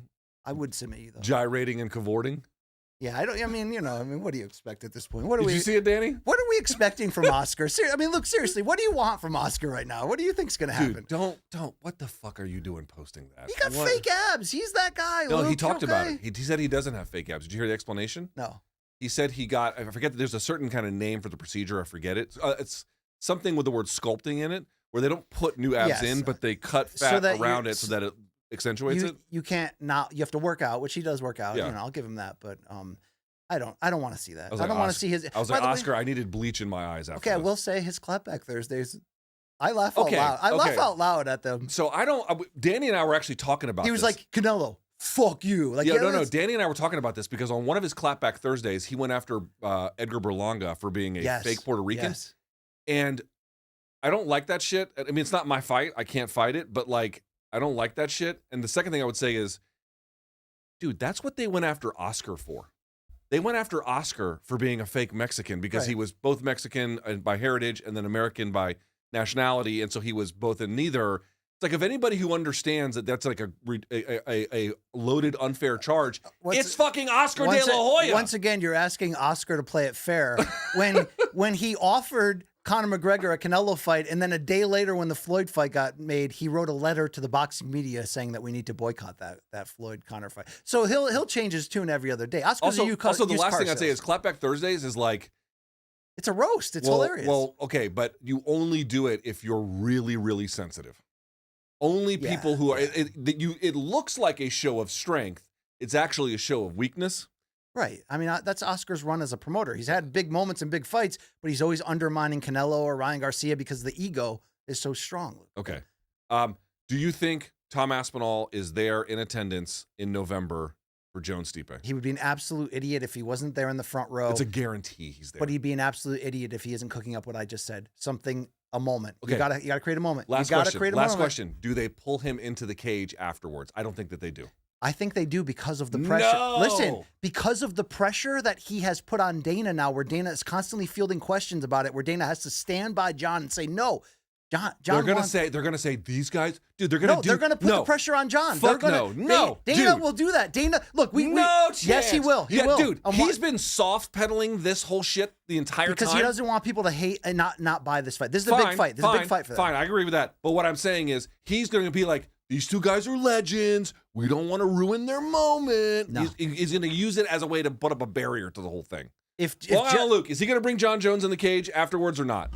No, I don't see it happening. Yeah. Well, Jon Jones will already be in the cage. I'm sorry. If Jon Jones even hints at retirement during the post-fight interview, if he beats Stipe, that's when Tom you have to jump the fence. I'm sorry, you have to pick off your shoe and throw it at him. Dude, you've got to do something. I agree with that. I like that idea. I think the constant pressure he's been putting on is going to make it where they let him in there. Ooh. They let him in there. We should do a bet. UFC brass is going to put the pressure on Jon. Did you see that video recently where Dana was like, he was like, look, I don't dislike Francis. Everybody thinks I dislike Francis. And he was pointing down the hall. I think he was pointing at Hunter, and he mentioned the matchmakers. He's like, those guys dislike Francis because those guys worked their ass off to try to make Francis versus Jon happen. Yeah, whatever. And I know it's a big, Dana, he said, and Francis says the truth on the other end. But they want to make the big fights, Luke. They would have no reason to. They're only overly protecting Jon, and when they mean Dana, because they want to sell this MSG fight a year later. That's the only reation, Luke. That's the only reason. Let's talk. We got one boxing topic, and then we're going to bring in Danny Segura here to talk about September 14th. Let's talk about it. So let's talk about September 11th too, right? Can't wait for September 11th. Hi, everybody. My name's Brian Campbell. Can't wait for 9/11. But that was a great fight, right? It was Fulton versus Figueroa. Is that who it was? Yeah. And then you thought, Fulton might have a chance against Inoue, and then he got fucking the doors broken off of him. All right. Let's talk about the one sort of interesting piece of boxing news from the weekend. It is actually quite relevant. So Shakur Stevenson has signed with Matchroom. He has signed with Eddie Hearn. Now, it's a 2-fight deal. And he's already got a fight. I think it's in October 12th in Saudi Arabia. Joe Cordina, right? Joe Cordina was stopped in his last fight, but some thought it was due to the hard weight cut, so he's moving up in weight for this. To 135. So really, he's only got one fight beyond this with Eddie Hearn. Of course, he could re-up, but he's doing the Canelo bit, doing like really short deals. So my question to you is this. Okay. Was this a wise decision by Shakur Stevenson? And realistically, what would be a likely second fight? The second fight would be William Zepeda. It seems to almost be automatic, mostly because Turki Al-Sheikh loves it. And obviously it's a very easy fight to make. Zepeda, one of the rare, big bright spots in the Golden Boy roster right now with Ryan Garcia sidelined. You've got Virgil Ortiz Jr. and you've got William Zepeda, who kind of somewhat out of nowhere has become an absolute big thing in this division. So Luke, I like what Shakur has done with this decision, but I don't love it. I like it because Cordinia's a good fight, and it's probably a fight Shakur's going to win. And even though Zepeda has got power, he's got a great record, and he's on a great run, that's also a fight Shakur would win, and he'll probably get paid very well for both. This first fight with Cordina, I think it's the co-main to Beterbiev versus Bivol. So, it's a big deal. But the reason why I only like this is because he was a free agent at a very pivotal time in his career. Yes, he was coming off a fight where he got booed out of the building in his own hometown. And I know he had a fight recently before that against De Los Santos where he also kind of shit the bed from the idea. He was injured a little bit in that From the idea of what people were expecting from him, he shit the bed. But the reality is he didn't do anything to hurt, in my opinion, what he really is, which is a pure boxer, right? Defense first that is hit and not get hit in a lot of ways. I think the fight he should have gone after because the Loma fight fell apart. And Luke, let's be honest. Why did the Loma fight fell apart? Well, we don't actually know because Loma pulled out of the talks. But I think if he would have re-signed with Top Rank, he'd be fighting Loma this fall. But he didn't, and that's his right. So what's the other big fight that fills in the holes of what he really needs right now? Lucas Gervonta Tank Davis. And I don't pretend to be on the insides of whatever talks were had or whether, Shakur needed to sign a long-term deal with PBC to get that fight. I'm not privy to all that. No one is, right? But we do know that Gervonta Tank Davis doesn't seem to want to be aligned with Turkey right now, so that kind of hurts that possibility. But if he was able to sign a 1 or 2 fight deal with PBC that led to that fight, I think Tank is the fight that he needs most right now. It would allow him his biggest critical possible win he can get right now. But it seems unlikely. I mean, they're not going to do that with Matchroom. No. It's this, I it's think Cordina, that's and why, then Zepeda. That's why I like this choice. He's going to get paid very well. He should beat Cordina, and the Zepeda fight will feel big, but I think he'll win that one, and I think he'll win it handily because I think he has that style. But what he needs right now more than anything, talking about Shakur, is to win a fight that people question that he can. Because he has been so done. It's not that he has bad wins under his belt. I mean, he's a 3-division champion. He's beating Oscar Valdez, beating some what he did to Jamel Herring to win the title. He retired him at that moment. Dude, he's done some things. He's also made a couple, missteps or sidesteps or what have you. He's very sensitive on Twitter. What's the best way to fix all that? I think to go out there and get a win in a primetime situation. And in this case, with Tank's power, I think a lot of people would question if he can win it. If he could stand in there and not only take the shots, but if he has enough offense of his own to give Tank some pause. I think it would come down more to the boxing, obviously, because that's what he does well as a long southpaw. But I think that would give him the opportunity for what he needs most, which is that ultimate critical stamp of he deserves to be here in the top 10 pound for pound, and he is arguably the best boxer in this world. He can get that to a certain degree with Zepeda, and he can certainly make money on that side. And if it's more about the business choices and the angling, and again, I don't know what actually happened in the talks between him and PBC, if the offer was ever on the table, if it was ever good enough for him. But even if you have to take less, that would have been the fight, because even if you lose that, but lose that in a competitive super fight, which him against Tank would kind of be at this moment. I mean, not a super fight, but it'd be a monster fight. Big. And they both kind of need it in a certain way. I don't think you lose, even if you lose. Do you know what I mean? There are ways that, but I am not privy to all that. I like this move. I don't love it because he should beat both of these guys. I'll say a couple things. One, it is amazing how quickly Hearn has moved on from Haney to Stevenson. Quickly. Very like greased lightning. That's the first thing I'd say. Second thing I'd say is Hearn is promoting Stevenson, I think, in a very interesting and ultimately good way, but I have one major problem with it. It's something you brought up. He is calling him maybe unbeatable. That's the exact quote. He called him, he's basically or maybe unbeatable. And I'm like, that is a great way to sell how good he is, but that won't resonate unless you're putting him in contest. Until he does it. If you're being, I'm not saying William Zepeda is not a good fighter. He is a good fighter, but you're right. Stevenson should probably win that, no problem. I think he's going to beat Cordina, definitely no problem. It's like, you can't call a guy unbeatable after beating those guys. Not because they're not good wins, but because to the public's imagination, that is not convincing. What is convincing would be someone like Tank Davis, who will lose rounds to dude, Tank Davis loses rounds to Mario Barrios. He's going to lose rounds to Shakur Stevenson. But the question is, if he lands that big bomb, what happens then? And I'm not saying it has to be Tank Davis. It can be potentially some other ones as well. But The problem that Stevenson's going to be up against is I think 2 fights with Hearn will be good for him. He'll get some big paydays. He's going to get a Saudi payday, which I'm sure he wants. That's great. And look, if his end game was to become a favored son of Turkey and get positioned, well, you can't really argue against that financially. No. But it's what are you in here for? But the other part is part of what Stevenson needs, I think, is not does he need credibility with boxing hardcores. He needs some image rehabilitation. So I understand in calling him unbeatable, but that is just so empty when people are in his own hometown walking out, not even in the 12th round, in the 11th round, in a fight he's widely beating by standing right in front of a guy who can't really hit him. It's like, yeah, he's literally unbeatable. That's literally boring. You know what I mean? He was literally unbeatable in that particular fight, and literally nobody cared. So there's a certain way of promoting him that I think can only be accompanied by appropriate matchmaking. Otherwise, the whole thing just doesn't really work. And he's been flaunting, meaning Shakur. We already know he's always had great mentors behind him. He's always been like the little brother to Terrence Crawford. He's tight with All the Smoke's Andre Ward. I think it was his co-manager for a while, and they've always been tight. He's also developing that relationship with Floyd Mayweather, which I think actually can help him on how to present yourself when you are a defensive-based boxer first, but to put yourself out there in ways that sometimes rubs people the wrong way. Floyd thrived as a villain in that regard. I think that's good, but I just think the fight right now is Tank. I mean, imagine if he went in there and outboxed Tank and got the win, what that would do commercially and critically for him at the same time. I don't think you can get that same thing on this run through Cordina and Zepeda. The thing about Floyd, too, I just want to bring up, because people always bring up Floyd. Well, Floyd did this, Floyd did that. And I'm like, when Floyd, this is not all the way true, but definitely by the time he was Money Mayweather, BC, tell me if I'm wrong. Tell me if I'm missing something. By all means, please correct. But like, part of what he was doing, even if you want to say he was cherry picking or he fought these guys at these particular times, he was so gifted at beating everyone's favorite fighter. Yes. He's going to beat Canelo. He's going to beat Mosley. He's going to beat, you go down the list. Berto, not so much. And then Victor Ortiz, not so much. But there was a series of fights he had where they were like, I want to see, Pacquiao in particular, I want to see him get knocked the fuck out. I like Pacquiao. I don't like Floyd. Floyd used that. But Shakur's not doing that. No, he has. He's turned heel. Which guys? Which fan favorites did he beat? Well, no, he hasn't gotten those opportunities yet. I get you, but I think, I mean, he's not there yet, Luke. He's not at that point yet where he's getting the fights he wants consistently.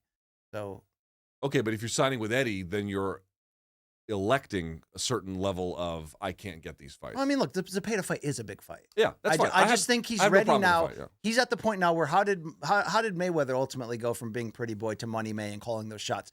By going in there against the likes of Corrales, Castillo twice, and proving it. I think Shakur would go in there and beat 98% of the potential big name fighters you put in front of him. Maybe 100. I mean, you know what I mean? Maybe the Zepeda fight leads to Haney at a higher weight. Who knows? I mean, Haney seems to be escalating quickly, going up to 147, where Ryan Garcia seems to be going. I just think that, should he have moved up to welterweight and called out Barrios? I don't know, Luke. I don't think he needs to move that quickly. He's still at 35, Stevenson, but that Tank fight was perfect. I think it was the perfect time. Still is, yeah. And I don't think you needed Turkey as long as he was willing to take a certain amount, and financially in regard. But again, I'm not on the inside of these discussions, so that's all I can say. But all right. Well, with that in mind, we have topic number 5, and to help us do that is my friend and yours, BC. Yes. When I did the MMA Hour for a year, this was my top producer, my right-hand man. He is a South Florida resident. He might like meth. I don't know. No, he doesn't. He lives a clean, very clean living. This guy, Does he? He's Danny Segurha. I call him that, but is that a bad pronunciation? It is a bad pronunciation. Yes. I was trying to be more open to new cultures. Let's bring him in here. Do we have a chair for him too? Yeah, they got the chair. This will be your headphones here. Danny, so what a stash. My guy, what's up, bro? If you're gonna pull off a stash like that, you must have a big secret. You know what they call him? Senor Bigote. Yeah, there it is. Senor there Bigote. It is. Here we go. These are for you, bud. How do you say Safredi in Colombian? That's the question. Safredi. Yeah, there you go. Safredi. Danny, welcome, brother. Round of applause. Danny Segura, everybody. How we doing? Here we are. How you doing, Danny? Good, man. Good. Nice studio, man. Yeah, it's all right. Yeah, we only fart in it and leave. We don't do a whole lot here. It does smell like ass, but you know, Did you can't, see you can't get them all. the size of the pus on Luke's leg? Have you gone public with this yet? I've not shown it to him. Oh, Oh okay. God. All right. Yeah, Yeah. I have. I What got. I got. Oh no, you told me. Yeah. Yeah, I in got Colombia. staff. I Yeah, got yeah, staff. yeah. Look, I've treated it. It's You could argue Ooh. that cost Kevin Lee the interim title, you know? that and Yeah. 2 knee surgeries. You're almost turning like Subway creatures here. Yeah, dude, it's 5. Little I told transformation. that I was at the urgent care. They were lancing it and draining it yesterday, Mhm. and I was like, I have to travel for work. How do I dress this thing? And they're like, oh, you need to do it for this. They're like, where are you going? I was like, I have to ride the New York City subway. They're like, yeah, you need to keep that thing covered. Yeah, I was works. like, okay. What brings you to town? So I was just at a bachelor's party this Oh. weekend. Yeah, How did it go? it went. It went well. Yeah, it was fun. I don't want still to see those hungover? guys for like a couple weeks at least. But yeah, it was a good time. We rented out a house at the Rockaways and Is this Yeah. the Hamptons? the Rockaways, Where's this? Rockaway Beach. Oh, yes, in Brooklyn, right? Yeah. Yeah. Horrible beach, by the way. Yeah, the beaches in New York Disgusting. City are Yeah. trash.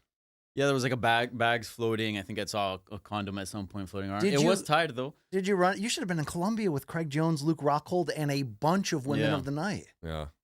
Yeah, maybe that would have been a better alternative than being with like 15 dudes in a house. Do the in a ladies shitty prefer beach. the stash? Because you're still in the game, right? I'm still in the game. That's right. They, yeah. I think do they prefer the stash? Yeah, well, the thing about the stash is either they hate it or they really, really love it. Oh, I see.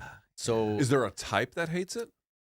yes, and there's a type that likes it as The type that like it, you can't bring Dígame, home to tell me. mom, right? You can't bring home to mom. The type that well. like It depends. It depends. There's a spectrum within that. Okay, okay. But yes, you're right. Yeah, How's South Florida? good. It's hot. It's chill. As in, fun. What's the combat sports scene there? Because you went down there during the pandemic and it Yeah. was raging.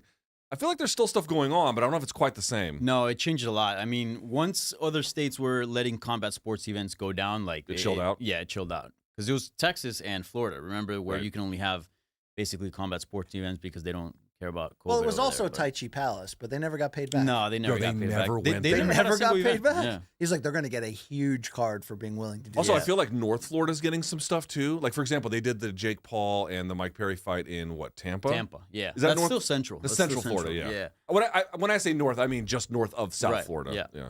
No, it's still popping. BKFC goes there often. We just had PFL in Hollywood at the Hard Rock. Yeah. Almost saw that fight, by the way. Almost saw that fight. Which one? The Brandon Allen. Were you and there? Vettori. I was there covering the event. Yeah. Oh, I wow. left. How did you miss it? Oh, you left. Yeah, I left. Yeah. We're It's going the to be same- seeing that and have you seen this shit later Okay. today. We have to stick around for that, by the way. Okay, You have to sounds have you good. seen Yeah, shit. yeah. Well, Got it. I left that presser where Connor chucked the dolly at the bus. Like 5 minutes after I left, that all went down. I remember that we Yes. had the MMA beat. Yes. We had a show. We had to like postpone it a little bit, right? I think we 'Cause- had. Well, I definitely had to do my radio show because Yeah. I was on the That's right. I was on the subway in Brooklyn, and I'm like, Conor McGregor's at the presser. Like, what the fuck is this? Yeah. And then all hell broke loose. Danny, I saw you briefly on the Battis tour with Diaz and Oh, that's Masvidal right. there in Yeah, Miami. yeah. Last time we talked, though, you were crushing Spanish language content. Is that still a big part of your Oh, yeah, arsenal? hell yeah, it Yeah, is. for sure. Plug that shit. 100%. Yeah. I have a YouTube channel called Hablemos MMA, which is Let's Chat MMA. And I do breakdowns. I have a weekly podcast on Wednesday, so tomorrow at 9. Or, in 2 days. And I do interviews, breakdowns, previews, the whole thing. Dude, it's actually Pretty like complete. I was telling him about this. We had a call like last week. It's helpful for me because obviously you put all the subtitles on there. You get to hear a lot of different accents. You get to hear a lot of different like ways and people speak. If you want to learn Spanish, a Were little you bit. trying to learn Spanish? I did have a run with Rosetta Stone. Okay, but, well, subscribe. all right. Yeah. I'll like and It's free. subscribe. It's free. It doesn't It's cost you free. nothing. Yeah, it's a lot like Morning Combat Fridays. Yeah, where we don't get paid. and It's we great. haven't done them in a while. All right, yeah. Danny, let's talk about it. September 14th. Yep. 2 events are happening, as we all know, but let's set it up for the audience. There'll be a Canelo fight against Edgar Berlanga, T-Mobile. T-Mobile Arena. Mm-hmm. That's right. Do we know if it's sold out or not? I do not know that. Hey, Long Island Luke, can you see what the ticket sales look like for the Canelo fight? Yeah, I'll look into it. All right, cool. And then on the other side, we have the Sphere Show. First of all, are you going to either of those? No, I'm not. No. Okay. Give me your temperature on both of those events. Well, I feel like, again, I'm MMA media, so the boxing side of things I'm not as familiar with, but I feel like the Sphere is like overshadowing Everything. right? Like all my friends are telling me, oh, the Sphere. So I feel like it's much bigger than the Canelo fight at this point, and Dana White has made a good job at saying how much money he spent on this entire show. Oh, Plus, he's it's promoted the shit out of the he's promoted the shit expectations. out, He's yeah. raised Yes, them. he has. honestly, and it looks pretty sick. Like the photos that have come out of it, and like you have Alexa like with the sphere behind her belt and all this, and then you got obviously Sean O'Malley and Merab Dvalishvili fighting in the main event, which obviously very tied to the Mexican culture. One of the 3 best fights you can make in the sport. I Which believe one? that. Sean Merab. I do. I believe it. 3 best? Yeah, No, I I don't. love I that don't agree fight. with that. So I wanted that fight for the longest time ever, and I'm glad it's happening. But I do think it's kind of weird that it's happening in the main event of Noche UFC, brought to you by Riyadh Season. It's like I think it's the other way around. They said it on the broadcast on Fight Night Saturday. They said Riyadh Season Riyadh presents. Season. Okay, Noche Gotcha. UFC? Headlined How by do you a feel? guy from Montana let's and another talk, guy from let's Georgia. talk Turkey. How do you feel about that? In some ways, you could say, well, look, it's just a sponsorship. It's like None of us are Mexican, but you are Hispanic. It's You like- do talk to people in Spanish, and then you're certainly much more plugged in that world than we are. What is the prevailing feeling about that it's Noche UFC, but it's Riyadh Season, and there's 2 guys at the top who are not Hispanic at all? So the way I'm looking at it, I feel like the non-Hispanic or the non-Mexicans are like, who cares? Like, we're getting a stacked card, and it's true. But a lot of people, I feel like, see Alexa such a historic figure, obviously the first Mexican woman to win a UFC title, and it's like she should get her respect. She should get her main event. There's that. Also, the ticket prices are ridiculous, and the Mexican audience, especially like the people in Mexico paying pesos going to dollars, like that's not That's a not thing. gonna help So them, it's yeah. not their event on as far as being as spectators.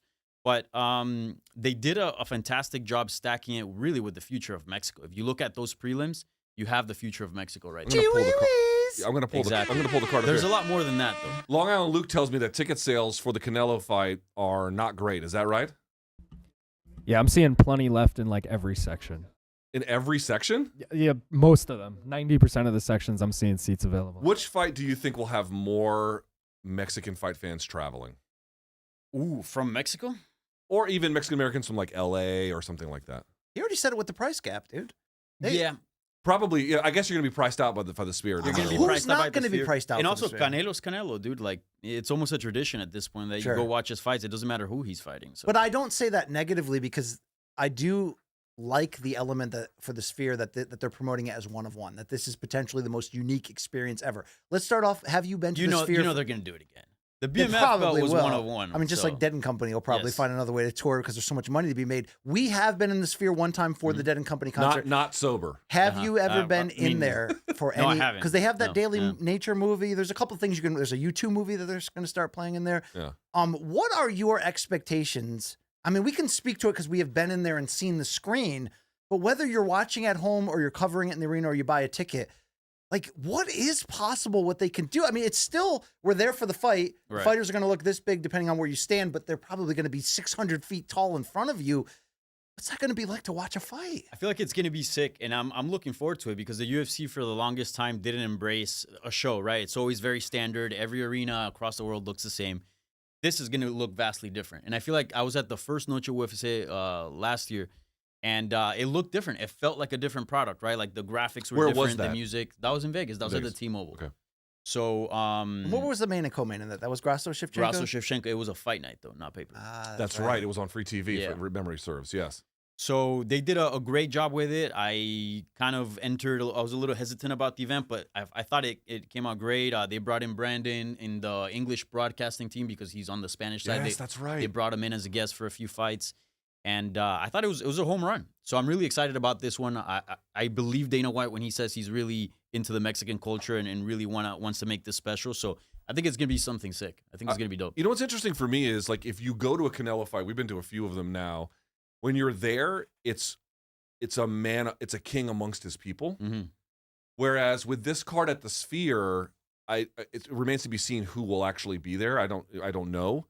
You mean in terms of audience? Yeah, in terms of the audience, like what's the breakdown of the audience going to look Yeah, like? that's I gonna be genuinely interesting. don't have no what, idea. What are we thinking? Is the minimum what, like 2,500? Is it around there? I think it's dropped down to in the 1,000 plus now, And by comparison, the tickets that we had, what $300 each up in the something like that. yeah, Yeah, for the concert. The point I want to make was do MMA fans, and I mean this without trying to be condescending. I honestly am not.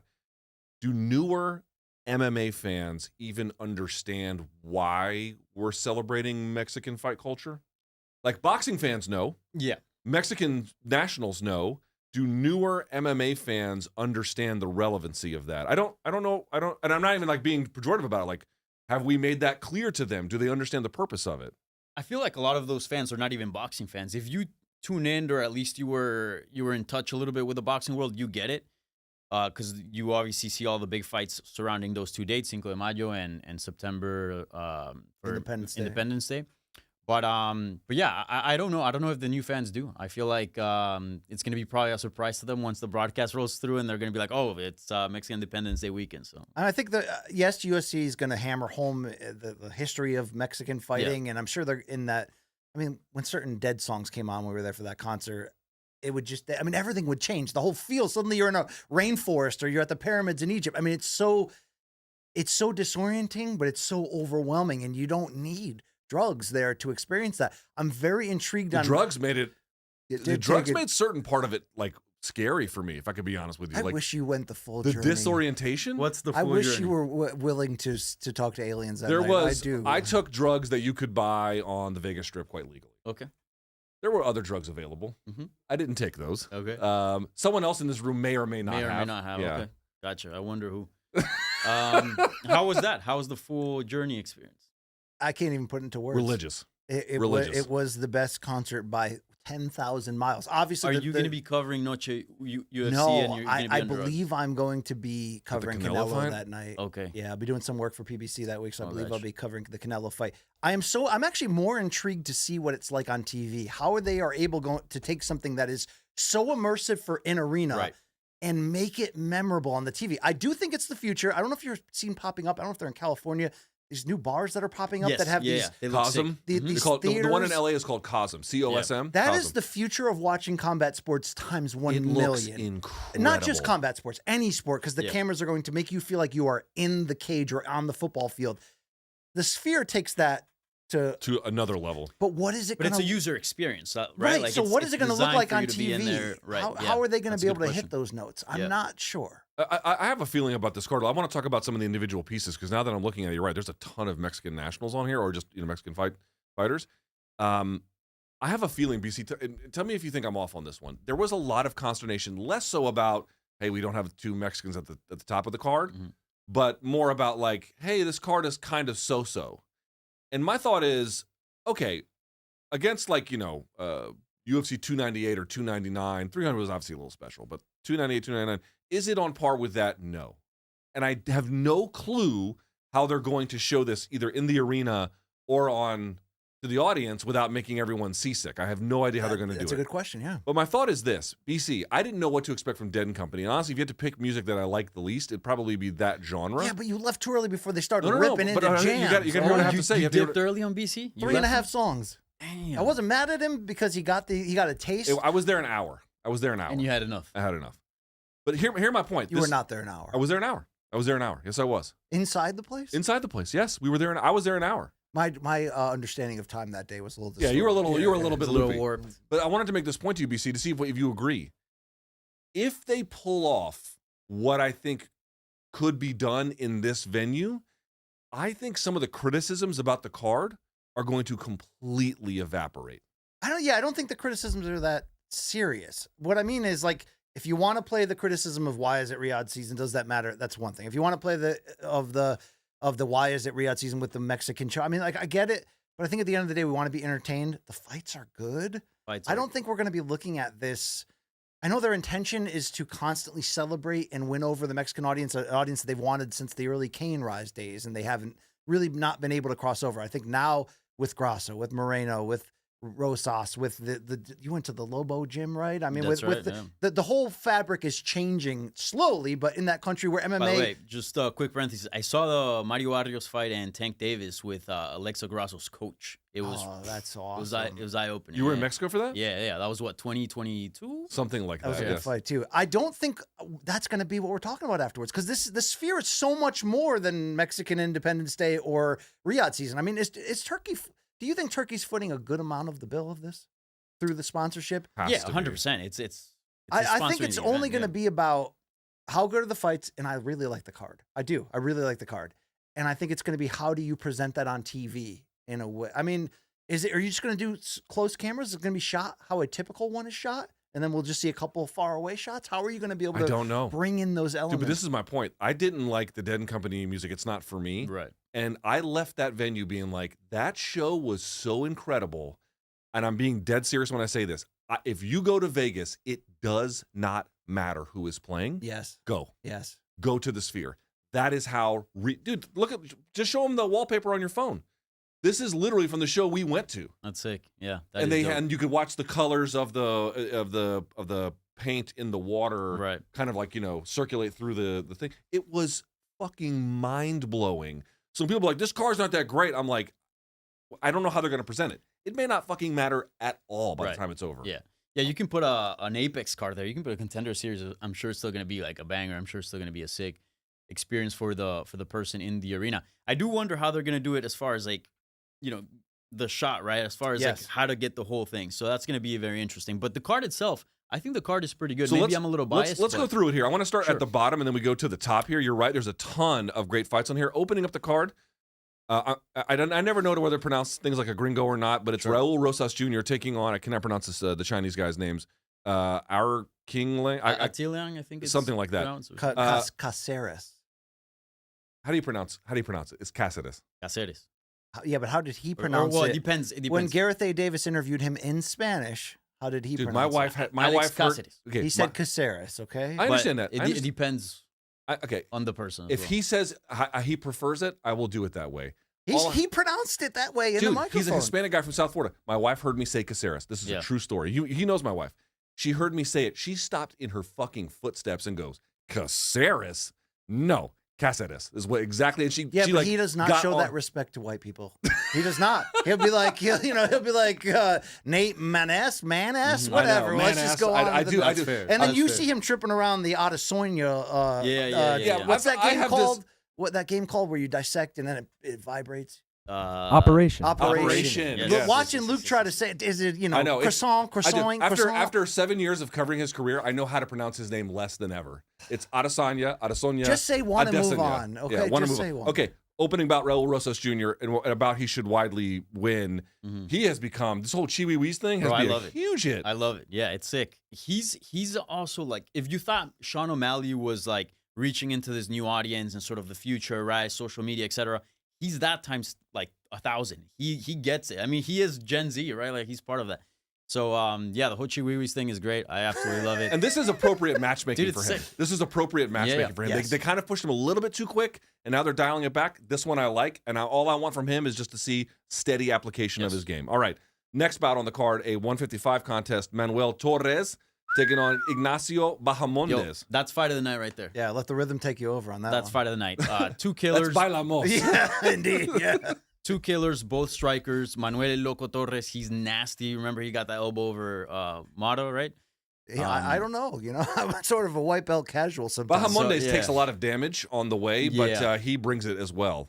Manuel Torres beat Chris Duncan and then Nicolas Mota. The knockout, and then he did the And John Frank Cena Camacho, thing. yeah. You remember that knockout? Yeah, I remember that now. Yep. Yeah. No, you brought me back with the Cena and the jorts. Right. Yeah, and the steroids. I got to ask you, as we're going down this card, and I'll ask you, Luca, as well, what do we think the fighters are going to go through? Are they going to be able to look at this? Is it going to be like Hoosiers when Gene Hackman measures that it's 10 feet to the rim in the Butler Fieldhouse, just like in their crappy home gym?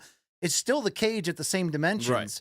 But it's disorienting to be a fan in there and see some of this craziness. I'm telling you, it's a factor. I really wonder how they're going to do it. I mean, fighting the Apex in a small cage with barely a crowd is a factor compared to a big arena. A lot of these people have fought a lot of fights in the Apex itself, not so many on pay-per-views. I mean, this is stadium seating to begin with. Do we know the capacity? 7,000, something like that? What's the capacity for the Sphere? It's more than 7. It seems like it's about 15. I'll look it up. Okay. It looks That would huge. explain why it's so expensive, too. Is that depth perception going to factor into the fight? Dude, I'm telling you, the depth perception, certainly sitting in the audience, was a mind fuck. The way I try to explain it is... Wait, Luke. 18,600. Yeah. It will depend how it'll depend how they situate it and how they... If they put seats on the floor, it could be even more. It can but the way I try to explain it is I can see my fingers, right? Mm-hmm. If I go like this, I can still see them, but now I can't see them. Same thing, I can see my finger, now I can't. The Sphere goes well past any kind of line of sight, and the sound is also immersive. Dude, it is so fucking insane how you have to brings... look around, right, for the whole experience. But also, like, there was one time, like, when we were watching the Dead and Company show, they pull out of, like, a street and then a neighborhood and then and then the city, and then the West Coast, and they pull into outer space, and then all of a sudden, this satellite from space comes rushing past you. Have you ever been to and dude, Epcot? everyone around me was like, "Whoa!" Like it was this. If you've ever been on the Soarin' ride at Epcot, Which was that again? that's the ride where you are sitting in like a chairlift, like a ski chairlift, and there's a giant video screen in front of you that curves out. It's almost like being in an IMAX room, and then your seat will lift up and it'll take you through like you're flying through the air. I did over the Star cityscapes. Wars one like that. And it's disorienting. Yeah, it gets you a I did the Star little. Wars. It's gonna feel like that in a lot of ways for everyone sitting in the crowd. I mean, is the default screen? Do you think when the fight's going on going to be the fight? This is what I've been blown up? wondering, because if you're fighting, you can see the default screen in the background. So I don't fucking know how they're going to do that exactly. It's all weird. I would assume it's like a piece, and then the rest is like filler of something. You can't put it all, right? I mean, maybe you could. That'd be, You could. I mean, I will It say will that- be cool to be not. It will be cool to be there, whether you're media or a fan. yeah. It would be very. It's a once in a very- lifetime it kind of is, show it potentially. is. Also, 125 on this card. I don't love this one so much. Edgar Chairez taking on Kevin Borjas. Uh-huh. And Edgar Chairez is a tough dude. Trains out of Entram Gym. He's been doing well in the UFC. What, he's on a 2-3 fight win streak, I think. something like that. He had a bunch of those rematches, right? Yeah, with the Brazilian kid. The next one is interesting, and I would love to get your thoughts on how her career has gone. And I cannot pronounce her last name very, very well, so please help me. Yasmin Jauregui. Oh, so all Taking my on- years of horror guy was Horror very guy is not disrespectful. correct. That's All the- right. She's Right. taking on Ketlin Souza. That is a hell of a contest. She did have that one loss, which was very Yeah. surprising. I think you interviewed her coach after that fact. Yes. What happened? Where is she now? So that was against what's her name? She's Yasmin Lucindo, right? Yes, I believe She's that's been right. killing it. So no, sorry, no, that wasn't against Yasmin Lucindo. That's who she debuted with. It was against Denise Gomes. Denise Gomes, who's been killing it. So I think she, and this might sound a little bit disrespectful, but I'm gonna say it anyways. Yes, we There's love that on yeah, this yeah. show. Yeah. I mean, that's what the show is about, right? So, Disrespectful, but we're Yeah, gonna do it yeah. anyway. so there's a term in Spanish, at least in Colombian Spanish, called carro loco, which just means crazy. Like when somebody plays soccer and they're just all over the place, it's carro loco. I feel like she's very skilled, but a lot of that she's just a bit wild. You got to polish her a little So bit. does DDP.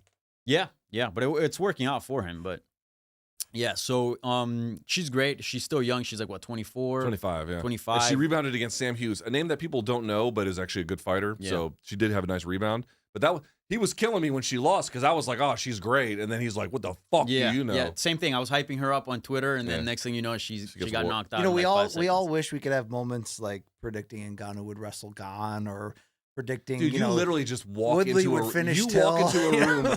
Yeah. You walk into a room looking for the light switch, and you manage to find it once. And I now follow you're like, the vibes all the way to an OK Bet championship. League, okay. At women's 135, Irene Aldana taking on Norma Dumont. Aldana had a nice rebound in that fight against was it Ketlin Souza, I believe, right? that was a war. Yeah. No, sorry, Ketlin No, Vieira. Ketlin Vieira? No. No, wasn't it against Lupe? She just fought. Lupe Godinez? What are you talking about? No, it's a different weight class. That's a different weight Who am I class. thinking of then? It was Carol Hossa. Carol Hossa. Carol Yes. Hossa. And that was a crazy fight of the night where she got her leg all busted up. Yes. And Remember dude, it all was the a kicks? brutal ass fight. Yeah. That was in December, so she hasn't fought in a while. Yeah, which is Yeah. she probably needed some time off. Oh, 100%. That leg was a mess. This one is interesting. I think now we're on the main card. Yeah. Danielle Zellhuber, which is an interesting name for a Mexican guy, and taking on Esteban Ribovics. Yeah. How do you say it? Is that how you say it? Ribovic, I think, is because he's Argentinian. Oh, so it's a ch sound at the end? Okay, all right. A lot of Europeans out there. Yeah, that's true. You know. I but- love Argentinian men. They're like the last gauchos, like Martin Yeah. Baca. Yeah, I bet you do. Yeah. Yeah. In any case, Zellhuber, I believe, trains out of Extreme Couture. Yes. He's pretty good. Yeah, Fights the long. golden boy. Yeah, he by the fights way. long. Put that guy in Again, a thong, right? When I'm looking at these Yeah, I don't know contests, about that one. when I'm looking at these contests, it's just action fight, action fight, action fight, action fight. Rolando Rodriguez, Lazy Boy. He debuted at the UFC event in Mexico in February. He's huge in Mexico. He is. He is huge. He's got like Any half a particular million reason? followers. He's just got a great story, and he fought locally a lot and just really made a name for himself. But watch out for him. I think that's what, 125, right? Yeah, he's taking on Ode Osborne. Yeah, dude, he's sick. He's sick. Go watch Man, him. if you're unless you're Diego Lopez notwithstanding, we'll talk about him in Yeah. just a second. But if you're like an Ode Osborne or somebody else on this card, you have to know you're like the fucking B of B You're sides. like the B side in these Saudi Arabia boxing matches. You know what I mean? Where Turkey's talking all week that once this guy wins, we're gonna match him with this guy and this guy. You're, mean, you're they- Israel Madrimov, Yeah, basically. yeah. I mean, well, he fought okay. He fought great. He fought okay. But yeah, you're the fucking B side Yeah, up in this 100%. Okay, how about this one? I would love to get your take on this one. Brian Ortega, finally at 145, taking on Diego Lopez. How big is how well known is he among Mexican fight fans? He must be a huge hit. He's gonna be the favorite, and I'm not talking about odds. I'm talking about liked. He's gonna be favored. The crowd favorite. Yes, he's gonna be the crowd favorite over Brian Ortega, 100%. Even though he's Brazilian or resides in Mexico. Diego Lopez won people over like crazy. Also, the fact that he helped Alexa make history because he's her coach. Dude, that dude's killing it. That dude's killing it right now, and he's already something big, but I feel like he's gonna be one of the top 5 contenders for a while. It's perfect matchmaking at the right time. Yes, I'm so glad they kept that matchup. Yeah. What's your feeling? Heads or tails? Who wins here? Man, it's so tough. I was like 50-50 going into it. I do wonder where is Brian Ortega at this point because we know where Diego Lopez is. He wants the title. He's hungry, right? Brian Ortega, the whole weight stuff.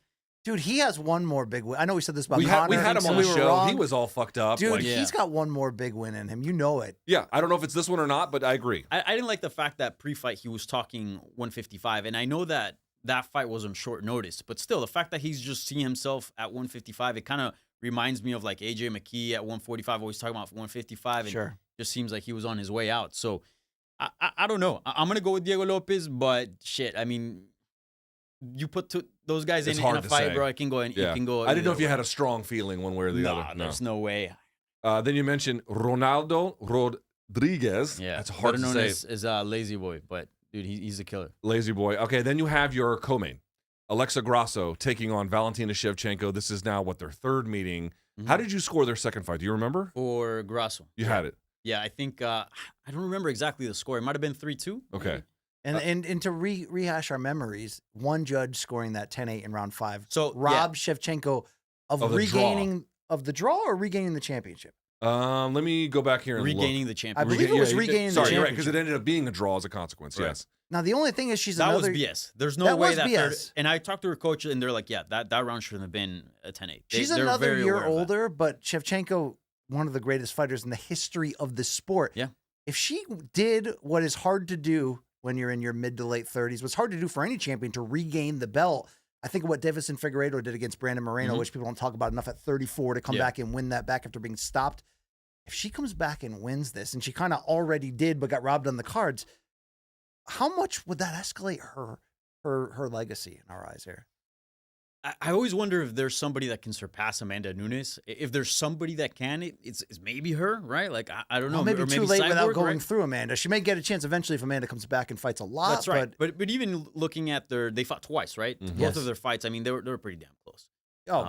We both thought Valentina won the rematch. And in the first fight at 196, it would have been Valentina a 5-rounder. figured her out in round 3 and then ran out of time in a lot of ways. So I don't know if she sticks around, is able to get the title back. I don't know.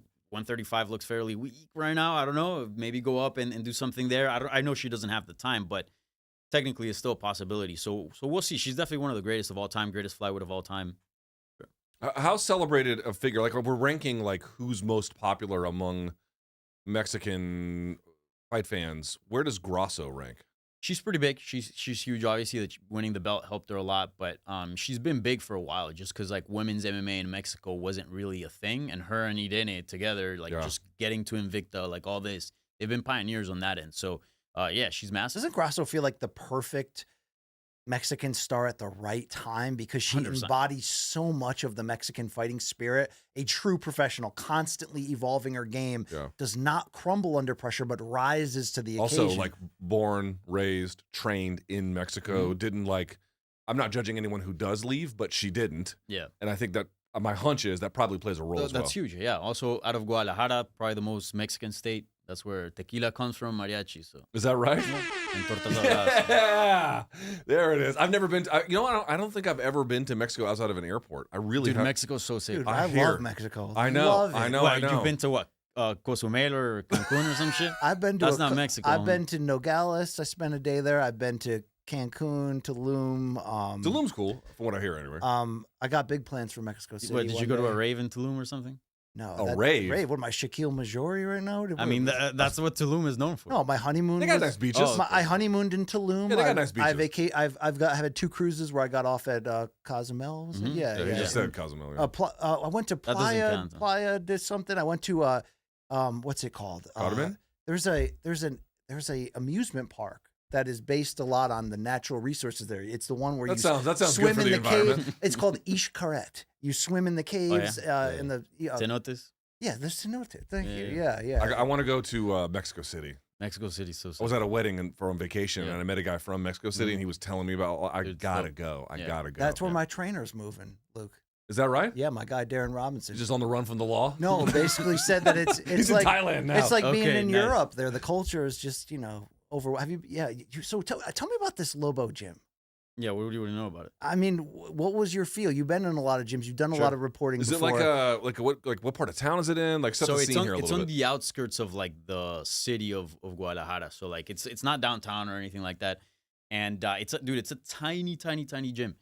And it's I don't know, it's like on a strip mall. It looks a little bit weird, but once you get in there, it's grimy. It's got a nice vibe to it. I really like it. And dude, there's a bunch of killers there. There's a bunch of really good talent out of there, specifically women, which is a very bizarre thing, right? Just the fact that like so many high-level women have concentrated in that gym. Karina Rodriguez used to fight out of there. She's now in Puebla training with Diego Lopez, but those gyms are... So the way it works is Diego Lopez has a gym in Puebla called Brazilian Warriors. And then Lobo Gym is in Guadalajara. And basically, they're like two sister gyms, and they have fighters go train at both places depending on How far apart are Puebla and? I think driving just a couple hours maybe. Okay, not far. But I'm not 100% sure on that. Did you get the vibe that in the way, I guess you could say, like when CKB came on the rise and they were maybe in some ways changing the game? Do you get that vibe? Like there's something brewing there that we haven't 100%, even yeah. seen the full bloom of it yet? Yeah, I think there's a lot of women that are on the come up, but even like the first crop, I guess, you had Alejandra Lara, who fought for the belt in Bellator. A Colombian national. Colombian, yeah, that's right. Karina Rodriguez, as I mentioned, former Invicta champion. Irene, you got also Alex, obviously, and there's a few others coming up. And then as far as the men, Alessandro Costa, and he's fighting next event, I think. And obviously Diego Lopez, but there's more on the way. What's Entram gym like? So Entram is in Tijuana. I feel like that's more of your vibe. No? Dude, when I was in the Marines and we were at 29 Palms, they'd be like, okay, you can go to San Diego, you can go to Las Vegas. Do not let us fucking catch you in Tijuana. Yeah. Don't fucking do it. Yeah, good Yeah, old a lot of crazy TJs. shit goes I've down actually there. never been there, but I have seen the movie Losing It with Tom Cruise a lot, where he tried to Yeah. he went down to TJ to lose. You guys should do a room service diary out of a hotel in Tijuana. I would fucking love to. That would be fantastic. How was that gym? Is it a similar kind I of haven't vibe? been, but Oh, it's okay. huge. It's a lot bigger. It's okay. it's a lot bigger than Lobo. It's a huge operation. And they have so many fighters, dude. It's crazy how many fighters they have in the UFC. And a lot of people go there because it is close to the border. So you can fight in, these like in Vegas and LFA or whatever, like all these like Right. events that are like near the border. So, and you can just drive a few hours.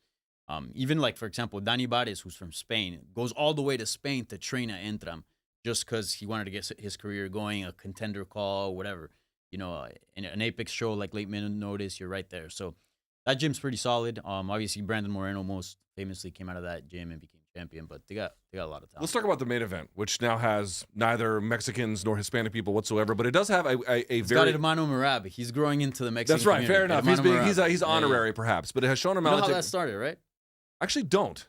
So when he fought Henry Cejudo, there's a video on Twitter of Henry Cejudo saying, not to get all political, but like, oh, you'll never see me with the Mexican flag. I do remember this. So yes. Merab was like, okay, and then he was taking the Mexican flag Damn. everywhere to the Merab's weigh-ins, a beast. everything. That's almost like Conor McGregor wearing the CJ Watson Warriors Yes. jersey to clown Clown Floyd. Floyd, That's on yeah. that level. Damn. So a lot of the Mexicans have embraced him, and then he went a step further. So then they fought. When was that fight for the Cejudo fight? 299 or maybe time is very relative. Yeah, that sounds whatever. about right. Yeah. Anyways, a few months later, it was the February event 298 in Mexico City, I think. And he went, and he was in the crowd with the whole thing, eating tacos. Like Merab seems to be everywhere. dude, yeah, 100%. he's a man of the people. If He's a nothing man else. of the people.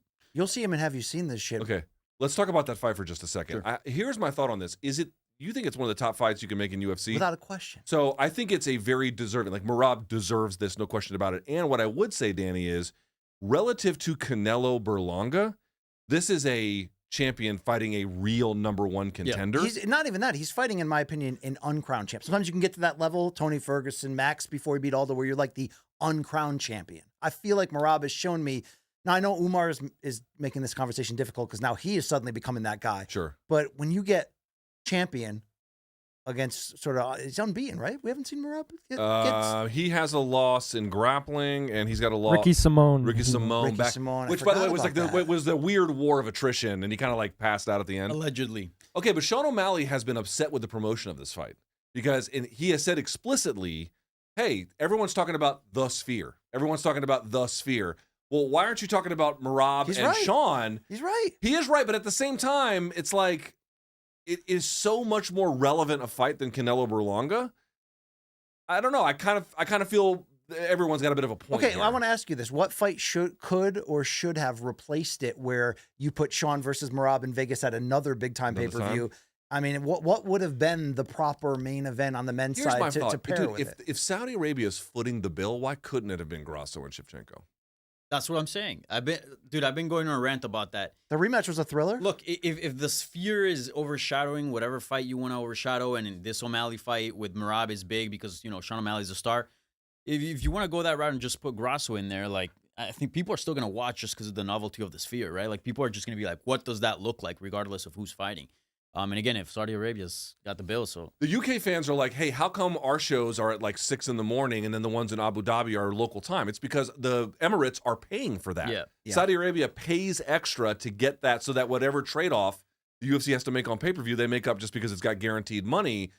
Again, if Saudi Arabia is footing the fucking bill, don't get me wrong, I love the fight, but I don't know if you need it. Hard complaint, though, because it's such a great fight on top of a card that is so anticipated for so many extra reasons. I do get what Sean is saying because the talk seems Sphere 1, Mexico 2, Sean Saudi 3. Arabia, Yeah, Saudi Arabia 3, And Grasso, then Shevchenko 4, and then, you know what I mean? Like, seriously, that's... So I want to ask you this, like how much, like, if Sean goes in there and stunts on Merab, how big of a boost do you think he gets?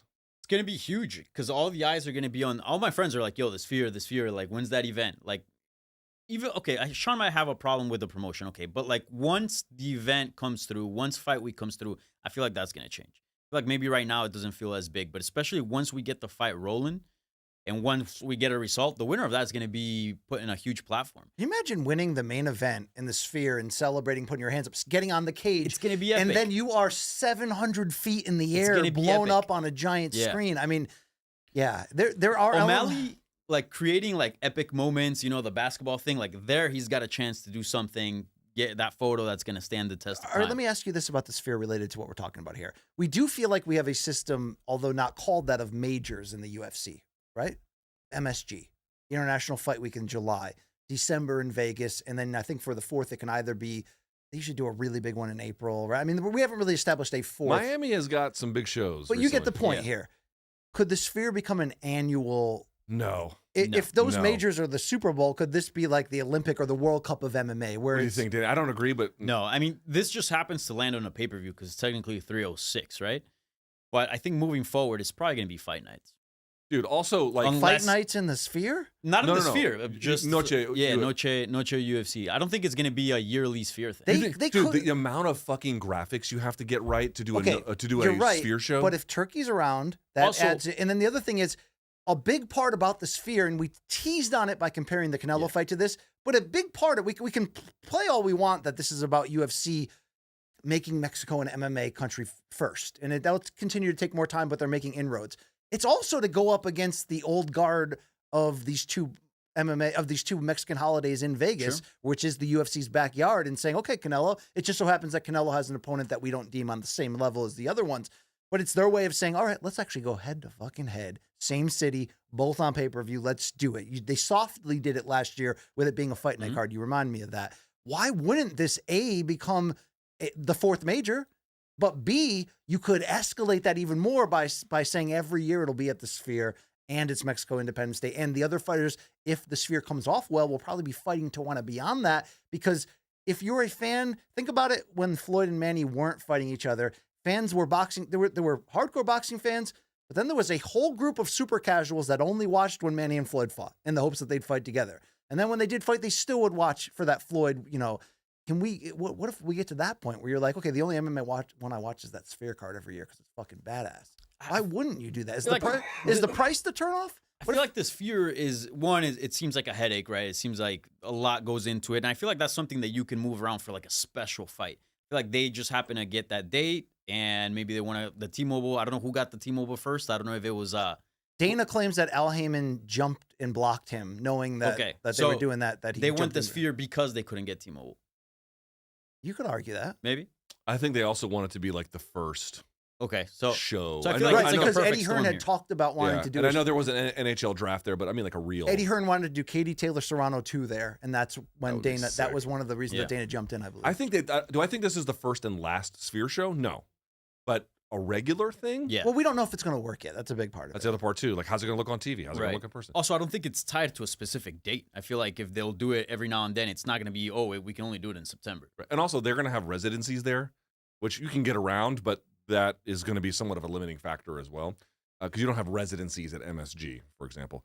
We have a little bit of time left remaining before we have to do Have You Seen This Shit? The Canelo Berlanga fight, dude, I'm in such a tough place with this fight because Big Red has made time for us to do media. I appreciate that he's worked on his English. Obviously, he's a fucking Hall of Famer right now. If he stopped today, he's a Hall of Famer. Dude, this fight fucking blows. And they're going to charge $90 on Dude, pay-per-view you for got to it. give Berlanga credit though for at least trying to sell it. He's been the MVP. It's of not those press it's not conferences. convincing. It's not convincing. Am I wrong? I feel like that fight could get maybe a little bit more interesting once it Yeah, because Canelo's going to roll on him. He's going to roll on him. It should be a fun fight. I don't know. Would you say this is the same as the Jon Jones situation with Miocic? Pretty fucking Yes, similar. Very close. Because pretty I feel like fucking the similar. difference here is one, Berlanga is literally like half the age of Stipe, and he's undefeated. He's bro. also Stipe. But Stipe is at one time was a great fighter. 100%. Berlanga's never. The been argument that. is that Berlanga doesn't have one of those wins that would propel you to this level, right? He wasn't even necessarily in line. If he doesn't he's have not, the if he's prerequisite not, wins. and I'm saying because this is the way it's promoted in boxing, where they love to do Mexican versus Puerto Rican rivalries. It's a storied rivalry in boxing. Absent that, does Berlanga get this fight? I don't think he does. Right? I think this is also part of Canelo aggressively wanting to flex to everybody that you can say what you want about Turkey, you can say what you want about that everyone wants me to fight Benavidez and Crawford, but not only will I do what I want, I will still make this a giant event that will matter, that will sell out the building. If it does, we'll see what happens right there. That is a high price point though. $90 to fight fucking Berlanga. Yeah. But I'll give It them should be credit. an exciting They fight. put I feel some like the decent. product They is put good. some names on there. You got Yeah, they got Rolly, Garcia Caleb and Lara. Plant, you got Danny Garcia or Danny Swift Garcia. Yep, Yeah, mhm. almost said Danny DSG, Jacobs. yep. Yeah. All right. Well, last thing on this. Do you feel like it? I mean, by the way, it could be the reverse, but under the situation that I'm positing, if the UFC show is a smash hit and the Berlanga Canelo fight is fine, but whatever, do you feel like people are going to make boxing MMA comparisons? 100%. Yeah, It's inevitable, this right? this whole event is leading up to that. I think who's going to be the better show, right? Who's going to have like the most Mexican presence? 100%. All right. Because they didn't go head to head last year, right? Remember, Canelo pushed off the Charlo fight That's to right. October. That's right. So, That's right. All right, BC. Let's see your feces. well, Danny, I don't know if you've seen the show at length before. If you've made it to the back end of the second hour when it gets Nah, wild, I when should it just gets skip this part. when it bro. gets loose in turn 4 like Dale Senior in Daytona, right? Wow.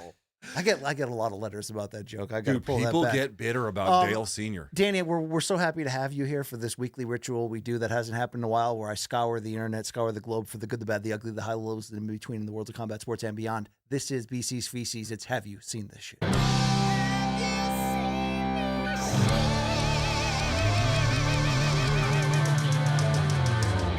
Hoo-ah! Yeah, all right. Guys, we always start with UFC Apex. And Slava Claus, who's becoming one of the most entertaining TV fighters in the game, he got his leg chopped up for 3 rounds and then still gave us the Russian victory dance. Look, how do you not love this man? He is a great TV fighter if ever there was one.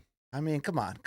We need to protect guys like this that always deliver on TV, and Mr. Faber's guy is one of them. How is Uriah Faber aging in reverse? That's what I fucking want to Yeah, know. I'll never get over that comment that we said to him. Remember when we had him on the Room Service Diaries? We were like, when you won the WEC title and kind of became the face of the small weight classes, man, your DMs must have been out of control, right?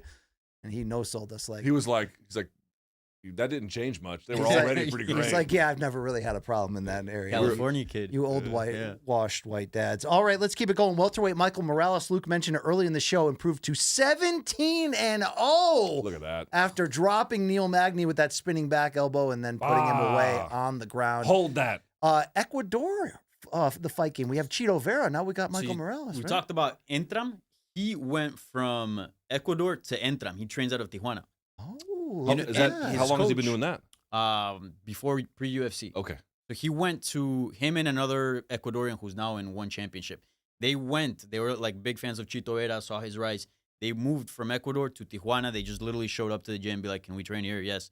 And, the rest is history. By the way, fun fact, his coach, Raul Arbizu, has him training with with Julio Cesar Chavez's first boxing coach really? in Tijuana. I Yep. like that move. You can see the improvements to his game. I don't know much about the South American hierarchy of badassery, but our Ecuadorians of the two I know now in the UFC, they seem like absolute badasses. I mean, Colombia produced in the boxing game. Remember, they produce badass sluggers always. A lot in of boxing. B-sides, unfortunately. But Ecuador got some backbone. Yeah, 100%. All right. Here we go. Unfortunately, MMA in Colombia, It's not there. it's not there. not there. Lara tries. She tries. She tries There's a to- Have few you seen that Sabina Mazo, Colombian there's a guy few, at a but- one championship they call Panda Kick? I have actually a homie put me on. He's in Muay Thai. He's fucking awesome. Yeah. Yeah, actually I think wanna if I interview was him. I'm South gonna reach out to American, him. I'd be Argentinian, dude. I'd be a Did you fucking gaucho. 100% you'd be Yeah, Argentinian. because you're racist. I mean, Yes. that's really that's the common All denominator. right, hey, speaking of South America, Brazilian featherweight Myron Santos won the featherweight Ultimate Fighter title. Look at this that. brutality, Oh. dude. In the underwear shorts. Got just- a little Hardy Condit vibes there, right? They both miss on the first hook and then catch him on the second. Yes, it was a brutal finish. This kid looks like he's got something going for him. Again, I can't believe they put the Ultimate Fighter finale on an Apex card, but hey, these fucking There we guys go. delivered. Fair play to them. And Luke mentioned in the curtain jerker, maybe one of the biggest stories of this card, Wang Tong from China, Bro, KO1 in her UFC do debut. you not feel like she's a shot in the arm of the women's game already? Dude, the Joker character she plays is sick. I was doing other things this weekend, but Oh yeah, you were getting fucking yes, Oh, he correct. Bro, was. look at her one punch. That was me. The This hangover, weekend. the hangover That was part me one. this Yeah, weekend. Yes. yeah. Dude, you see that sick 1-2 combo? You don't was see that in nasty. the women's Yeah. game. She's fucking great. And she commits to the character of being Yeah. sadistic. I like she, that. She knows she's better than these other women for the most part. Yeah. And so you see that reflected in her attitude. Floyd Mayweather was back this weekend in Dude, his I'm so rematch bored by with John Floyd. Gotti III. In Mexico, by the way. On in the Zone Mexico. pay-per-view for $49.95, they hit the people up with this. Brent Burkhouse, my CBS compatriot, was telling me how long this card was. It was like 5.5 hours. What we saw in the first round was something I've never seen in boxing before. Do we have audio? I guess not. So, Who cares? Come on, ref. That's not Look at this dumbass. so there were pro rabbit wrestling punches bullshit. in round one a shot. that were called rabbit punches but weren't. Floyd, as you can see, took exception. It's a hook from long distance. How can that be behind the head shot? So Who's commentating? it's Yes, get out of the Corey way. Erdman, and I don't know who the other. It sounds a little like Things Jamel already Herring. I'm not getting sure. testy. This could be another disqualification. With the My corners point getting is, up at on the end of on the round apron one, like that. they swapped Mayweather getting referees. heated was kind of telling the referee, "Hey, just get out." Have of you the ever way." seen that? I've never seen. Now look, In this pro wrestling? is very close to pro wrestling. Looks Okay, like the we're way their trying first This fight is ended, pro wrestling. it's very close. But Floyd somehow complained enough that they pulled WWF style. They pulled the referee out and put a new guy in, and they restarted the fight. Did they do tables, ladders, and chairs after this? Oh, boy. But on the undercard, we did get 55 seconds of real boxing. Kermel Moten. Kermel. Have you been following him, Danny? He is No, Mayweather dude, Promotions. 18. I'm a boxing cash for like. 18 Mayweather Promotions' years next old. big thing now that they're no longer Dude, we tied had with this guy. Gervonta. He came and we did we interviewed him in Vegas. This motherfucker has braces still. Dude, he Like, he he looks is like a he kid. looks Yeah. 13, and he just put it on some guy to improve to 5-0. Now the guy he beat was not super elite. No, but to do that in 55 seconds and just demonstratively. Okay, but he got eaten up on the IG comments, being like, "Why'd you fight your Uber driver? Why'd you Yes. fight the popcorn But that's guy?" where he's at in his career. Let's be fair. They're putting it. They are matching him smartly. He They had a were matching featured him. fight on the Masvidal Yes. Diaz card, which a Yeah. lot of people did see. Okay. And then this was a featured fight on this card. I don't know who saw this card, but that's what happened. Let's keep it going. The two best have you seen the shit moments of my vacation that I missed. The first one, Luke, involving our guy Craig Jones, who sold the shit out of CJI. I hadn't seen this moment till last night. The face off. Did you see this, Luke? I did when he arguably committed sexual assault. Man, I mean, really. A bitch, man. Craig, really? They made up. Dude, By the way, fuck Gabby you, man, apparently you crossed has the line. You crossed the line. piercings. Yeah. I watched that. Did you see she has piercings? Yes. Yeah, she has some That piercings. face off they did with, was it Larancha, the karate? Hanato combat? Laranja, yeah.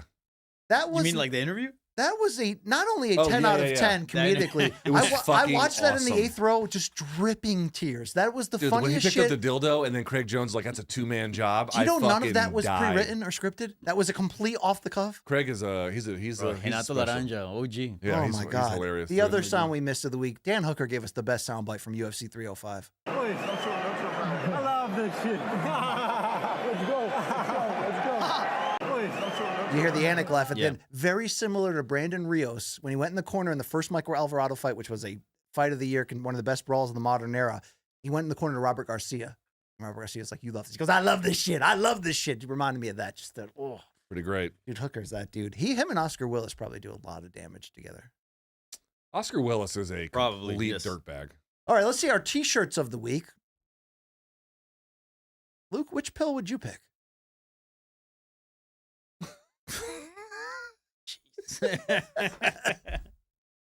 And Luke, our second T-shirt of the week honors your home city here. Okay. I ain't ducking no smoke, boy. You No, know this where is I'm not at. it. This is not it. You got that one, Long Island, Luke? That's the next one I got. 5. After. Oh, that was a Jan 6 T-shirt. Sorry, we had an error in the process. All right, let's keep it moving. I ain't ducking no smoke, boy. You know where I'm at.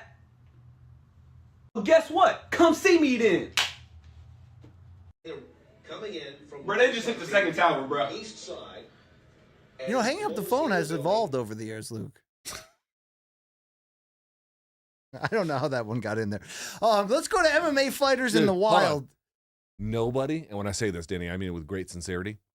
Nobody loves 9/11. I wouldn't say humor love. Love is an aggressive more tone. tone. Than Brian. You're Campbell. very passionate. That is an about aggressive those jokes. tone. I'm very passionate Well- about the Building 7 theories. I really am. But Building let's keep 7. it going. MMA fighters in the wild is always a good development. This was outside the PFL arena here. Where was this? This by is the way? Danny's neighborhood. This is at the Hard Rock in Hollywood. That is Brendan Allen putting it on Marvin Vettori. And we argued earlier. No, if you actually watch, he doesn't really land. Well, we argued earlier, Danny, that the UFC pretty much has to make this fight, right? Yeah, I mean, it was booked, right? And Vettori got injured. Yes. Now they're guessing they're doing. Remember when Imavov. Vettori almost killed that dude in the hotel lobby for pulling out of or missing weight and pulling out of the fight Yes, against it him? Who was. that? God, he fought. Carl Roberson. Yes, Roberson, yes. that's Yes. Long Who, Island. who ended Luke, up coming having? in. Who ended up having like real issues outside the cage after that? More MMA fighters in the wild. Remember when Steven Jackson almost killed that guy in the Palace Brawl? Yeah, Malice at the Merab Palace. Dvalishvili tried to double that. I love that video. He got heckled. I don't know where this is. Yeah, and the guy all of a sudden goes, no. Watch. If you watch the guy he goes up to, he's like, no, you see him waving? Yes. He's like, no. Was It's all that good. It's all CJI? good. Yes, it's CJI. He does Yeah, this. that's right. And he takes the guy by the hair a little bit. He doesn't do anything. He just got, look at him. Look at him. Oh, wow. Look at that. He Remember just, that nerd in the Shit crowd? goes real. Shit goes real. Yeah, it's like There should be more of that, man. Like all these trolls getting away Danny's with like, a lot of shit. Yeah, but on- also fighters like don't get in trouble for it. You Don't know get what in I trouble mean? for it, This but, this like- was fine. I This don't was know. fine. I'm Okay. sure that that was a learning experience for that I've guy, for always sure. agreed. No, I get that Merab did that, but I've always agreed that in any sport, if you pay a ticket, and I get that Merab wasn't fighting, right? But you pay a ticket, you're allowed to say whatever you want. No, if you go way too far, if you go like Yes. past the line and somebody jumps the thing and they beat you up, that's on you. But to a certain, it was custom in my town when we were like 21, 25 to go to a minor league baseball game in Connecticut somewhere. And Purposely just, sit near the verbally abuse purposely everybody. sit near the bleachers, get really drunk off of cheap beer, and yell the most obscene things at the bullpen pitchers to try to get them. Like I went to a Mets game and did that. Once got Jose Mesa to give me the blowjob sign, and they called the security to come remove me from the seats. Like that's like rite of passage. So even though I get that, That's just good white trash fun. Bro, he would aren't you really allowed that? enjoy soccer. Like he would really. That's what I try to explain to this fucking idiot, and he won't give in. I'm like, dude, Yeah. you are built. If saying horrible shit to players is your thing, The that's sixth that's best sporting event I ever watched was when Landon Donovan scored that goal in Against that World Cup Algeria? game. Yeah, Yeah. I danced on my couch like a real football. that was a fun fan. little moment. Yeah, That was great. for a shitty ass team. Poetan always makes it on these MMA fighter in the wild. We saw him changing a tire recently, going back to his old job. Here's him in the back. I think it's Glover's backyard, showing his archery skills. We've Did you seen see this this? one before. He kicks the ball and then he hits it with the. I've never seen this until right now. This is insane. This is like a clip. I'm not kidding. From like 4 years ago. I'm behind the times, Luke. He Yeah, kicks I've it up. seen this before. He kicks it up and then he hits it. Dude, this guy rules. Now it's been proven that he didn't touch that woman inappropriately, right? I don't know if it's been proven. Outside of that, one way which or the seems to other. be proven that way. This guy does he have a loss on his record, meaning in his like court of public opinion to coolness? I don't think he's had a Well, loss. the Izzy flatlined him. I mean, No, but that wasn't a loss. I don't think that was an L on public opinion. No, he was. Oh yeah, well I'll say this: he's fucking whatever it was. He's rebounded big time. Yeah. Watch Volkanovski here channel his inner ray gun. If you get the Olympic reference. Oh, on some TV show. The 36-year-old white lady who couldn't dance. Did you see shit. Casey O'Neill? Hey, redo look at the this. dance? What else has he got? Dude, he's got legit moves here. Not bad, dude. He's better than Raygun. Damn right. Raygun was Olympic just athlete right there. Raygun was just fucking shrimping on stage. Luke, you love when white people go to the BMX track and hurt themselves? Yeah, I want to see some teeth fly. This one's called Double Jeopardy. Oh, shit! The bike was like, yo, fuck your teeth. Yup. Ah. Luke, some people say the best fights happen in the ladies' bathroom. That's true. Watch Bigum's here in the jean shorts get John Cena on these bitches. Yo, look at the floor. You know how much piss and shit? Oh, my God. So she's there's still also piss in the standing. women's bathrooms? Oh, well, I mean, this one is probably in the South somewhere. So Can we let that run again? Look at that chick with the jorts. Holy shit, just knocking fools out. You know what? They're all sober and probably Rhodes Scholars, too. Indeed. Luke, the UFC 305 weigh-in show gave us some big-time moments that deserve placement on this show. Here's John Anik taking shots at Dom Cruz's dress. Oh, hell yeah. Let's start with Dominic Cruz's sweater, looking like fucking Mr. Rogers out there on a Sunday morning, Saturday morning, whatever it is. So I actually just spent a minute with Israel Adesanya. Anybody, I mean, look at that. That ban out was anybody great. who knows. Dude, John Anik off camera, he's a fire plug. Yeah. This specific interview was right when he got there. And you know his journeys to Perth is like hell and back. Yeah. And you can see it in his eyes how fucking drained he was. Done. I love when he lets go. We had him on RSD. He was like calling out the UFC. Remember that? Yep. It was fantastic. Here's DC. This part's awesome. You're drinking with Jon Jones, bro? I've done it before. I gotta see what happens. Like, do we jump in a car and go 1,000 on the freeway? Like, what are we gonna do? Like, I want to see what happens when I go. I've done it once, and me and Jon Jones have had some. We gotta protect DC. He's the best character. Too, actually. I've been doing that. Yeah, he put Conor McGregor as number one. No, listen. I gotta say Conor because when I saw him piss off Khabib and get Khabib to jump over octagons and all his brothers come in, like I was like, I gotta drink with this guy. Like this is crazy. Watch I was this ending like, from DC. people jump over me into the octagon. That was crazy. I never thought we'd see John. I never thought I'd see two guys that openly seem to have substance abuse issues on your list. That's why you gotta do it. This is an intervention. Wow. All right, let's keep it going. Here are our regional knockouts of the week. KSW's This Victoria Chezuska. Left hook to right high kick. Watch this. Bah! Oh, Hold that. Hold that. Damn. KSW tends to always. And she's got, her name is just a series of consonants. I don't know how to pronounce it. And if it's fat white heavyweights, they'll show up here. Here's Hidalgo, Texas. Antonio Martinez giving us one of the best fat guy KOs in a while here. Watch this. Dude, these are the guys who win bar fights. Oh, yeah. I think one guy was 1-0. One guy was making his pro debut. Boom, bop, bop, whoa. Damn, through the ropes. Oh, I think he gave him a check into the ropes. You know what he said to him there? Chinaka tu waka solo.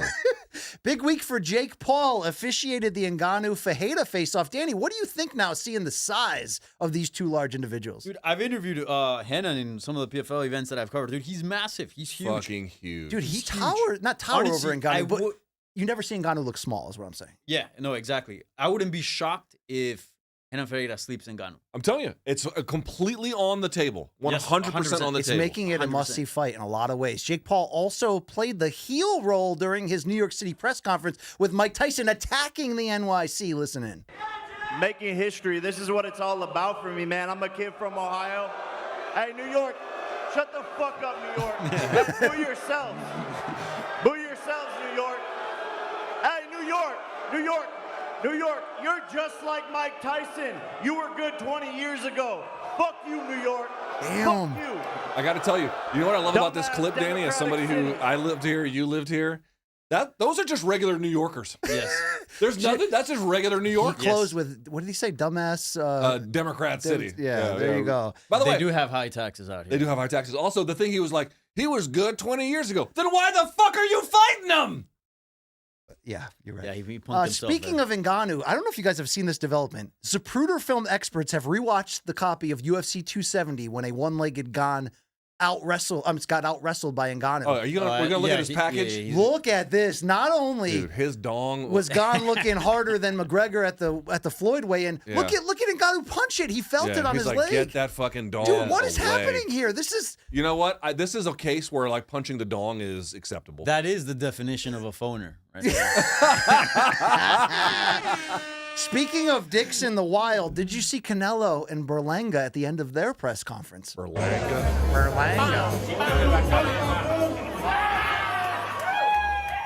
A lot of jerking off here going on, right? Yeah. A lot of like hitting it from the back, motioning. I have to say, this raised my interest. Berlanga did stand up to it. With the hip thrust? Is that yeah, this one. This one. There we go. There it is. There's the motion The we're looking old for. pornography dick slap. Yeah. Speaking of dicks, you never know what you'll find at the swap meet. Let's see this great teapot. I don't know if I'm buying that one. Okay. It also extends to pottery, if you allow it. Did you ever see the movie Ghost, Danny? No.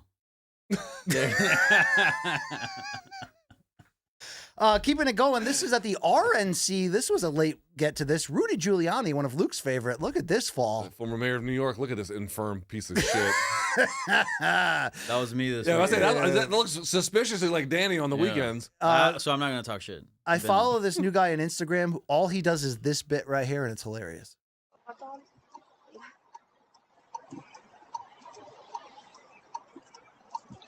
Hey, you guys can't park there.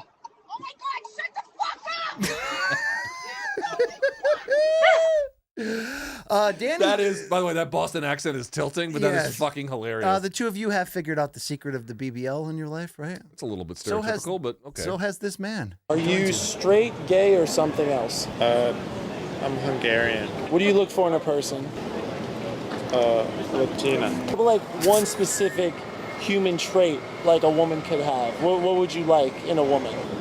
Kind and Latina. Do you speak Spanish? Speak Spanish. If you married a Latina, would you be able to hold it down? Yes. Linguistically? Yes. Nice, funny, and Latina. Yeah, this is basically how I picked my wife. That's really... not a bad criteria. That is not a bad criteria. We have the experts. I tell you what, nice, funny, and Latina will take you pretty far. Yeah. All right. What do you guys think about Latinas and short nails? Let's watch this video. People always think that I have short nails just so that I could play the guitar. They're fucking wrong. I'm gay. Luke, you said you once knew a man in the Marines with one ball. Yes, that's true. Have you ever heard of a man with three? Shout out to all the guys with 3 balls. We up. It turns out I have testicular cancer. Oh my gosh. Jesus. And Luke, we've both come back from our vacations refreshed, but our final video will help you if you wake up with an attitude at all. That's how you lose an attitude in 30 seconds. Step 1.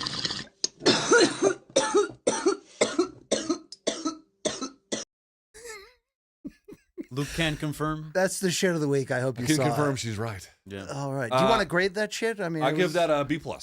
Okay, we're getting better. We're getting better. There you go. We have limited time. Danny, why don't you tell the folks where they can get your work? Yes. Twitter, Instagram, Facebook, all social media platforms at Danny Segura TV. I do English language work for MMA Junkie and my Spanish language work on Hablemos MMA on YouTube. Love it. Love it. There it is. Danny, it's great to see you and your stash. We had you on one of our more underrated pregame previews in Phoenix. That's right, with Sean Al-Shadi. That's right. Yeah. Guys, I hate to interrupt, but we have a song that we need to still play. Set this up. Set this up for everybody. All right, so Lazy Bed, Day One Donk, Oh, P1 he's a super fan, that in the guy. chat, made an AI like rap MK theme song. So What's the name of it? Just MK song. Okay. Or MK on DK. Sorry, that's what he has. Okay, all right, let's hear it. All right, here it is. This is the first time I'm hearing this. Gotta get that gangster bounce. Everybody, gather round and never forget. This is our passion and from tip to tip. It's rebelling from shore to shore.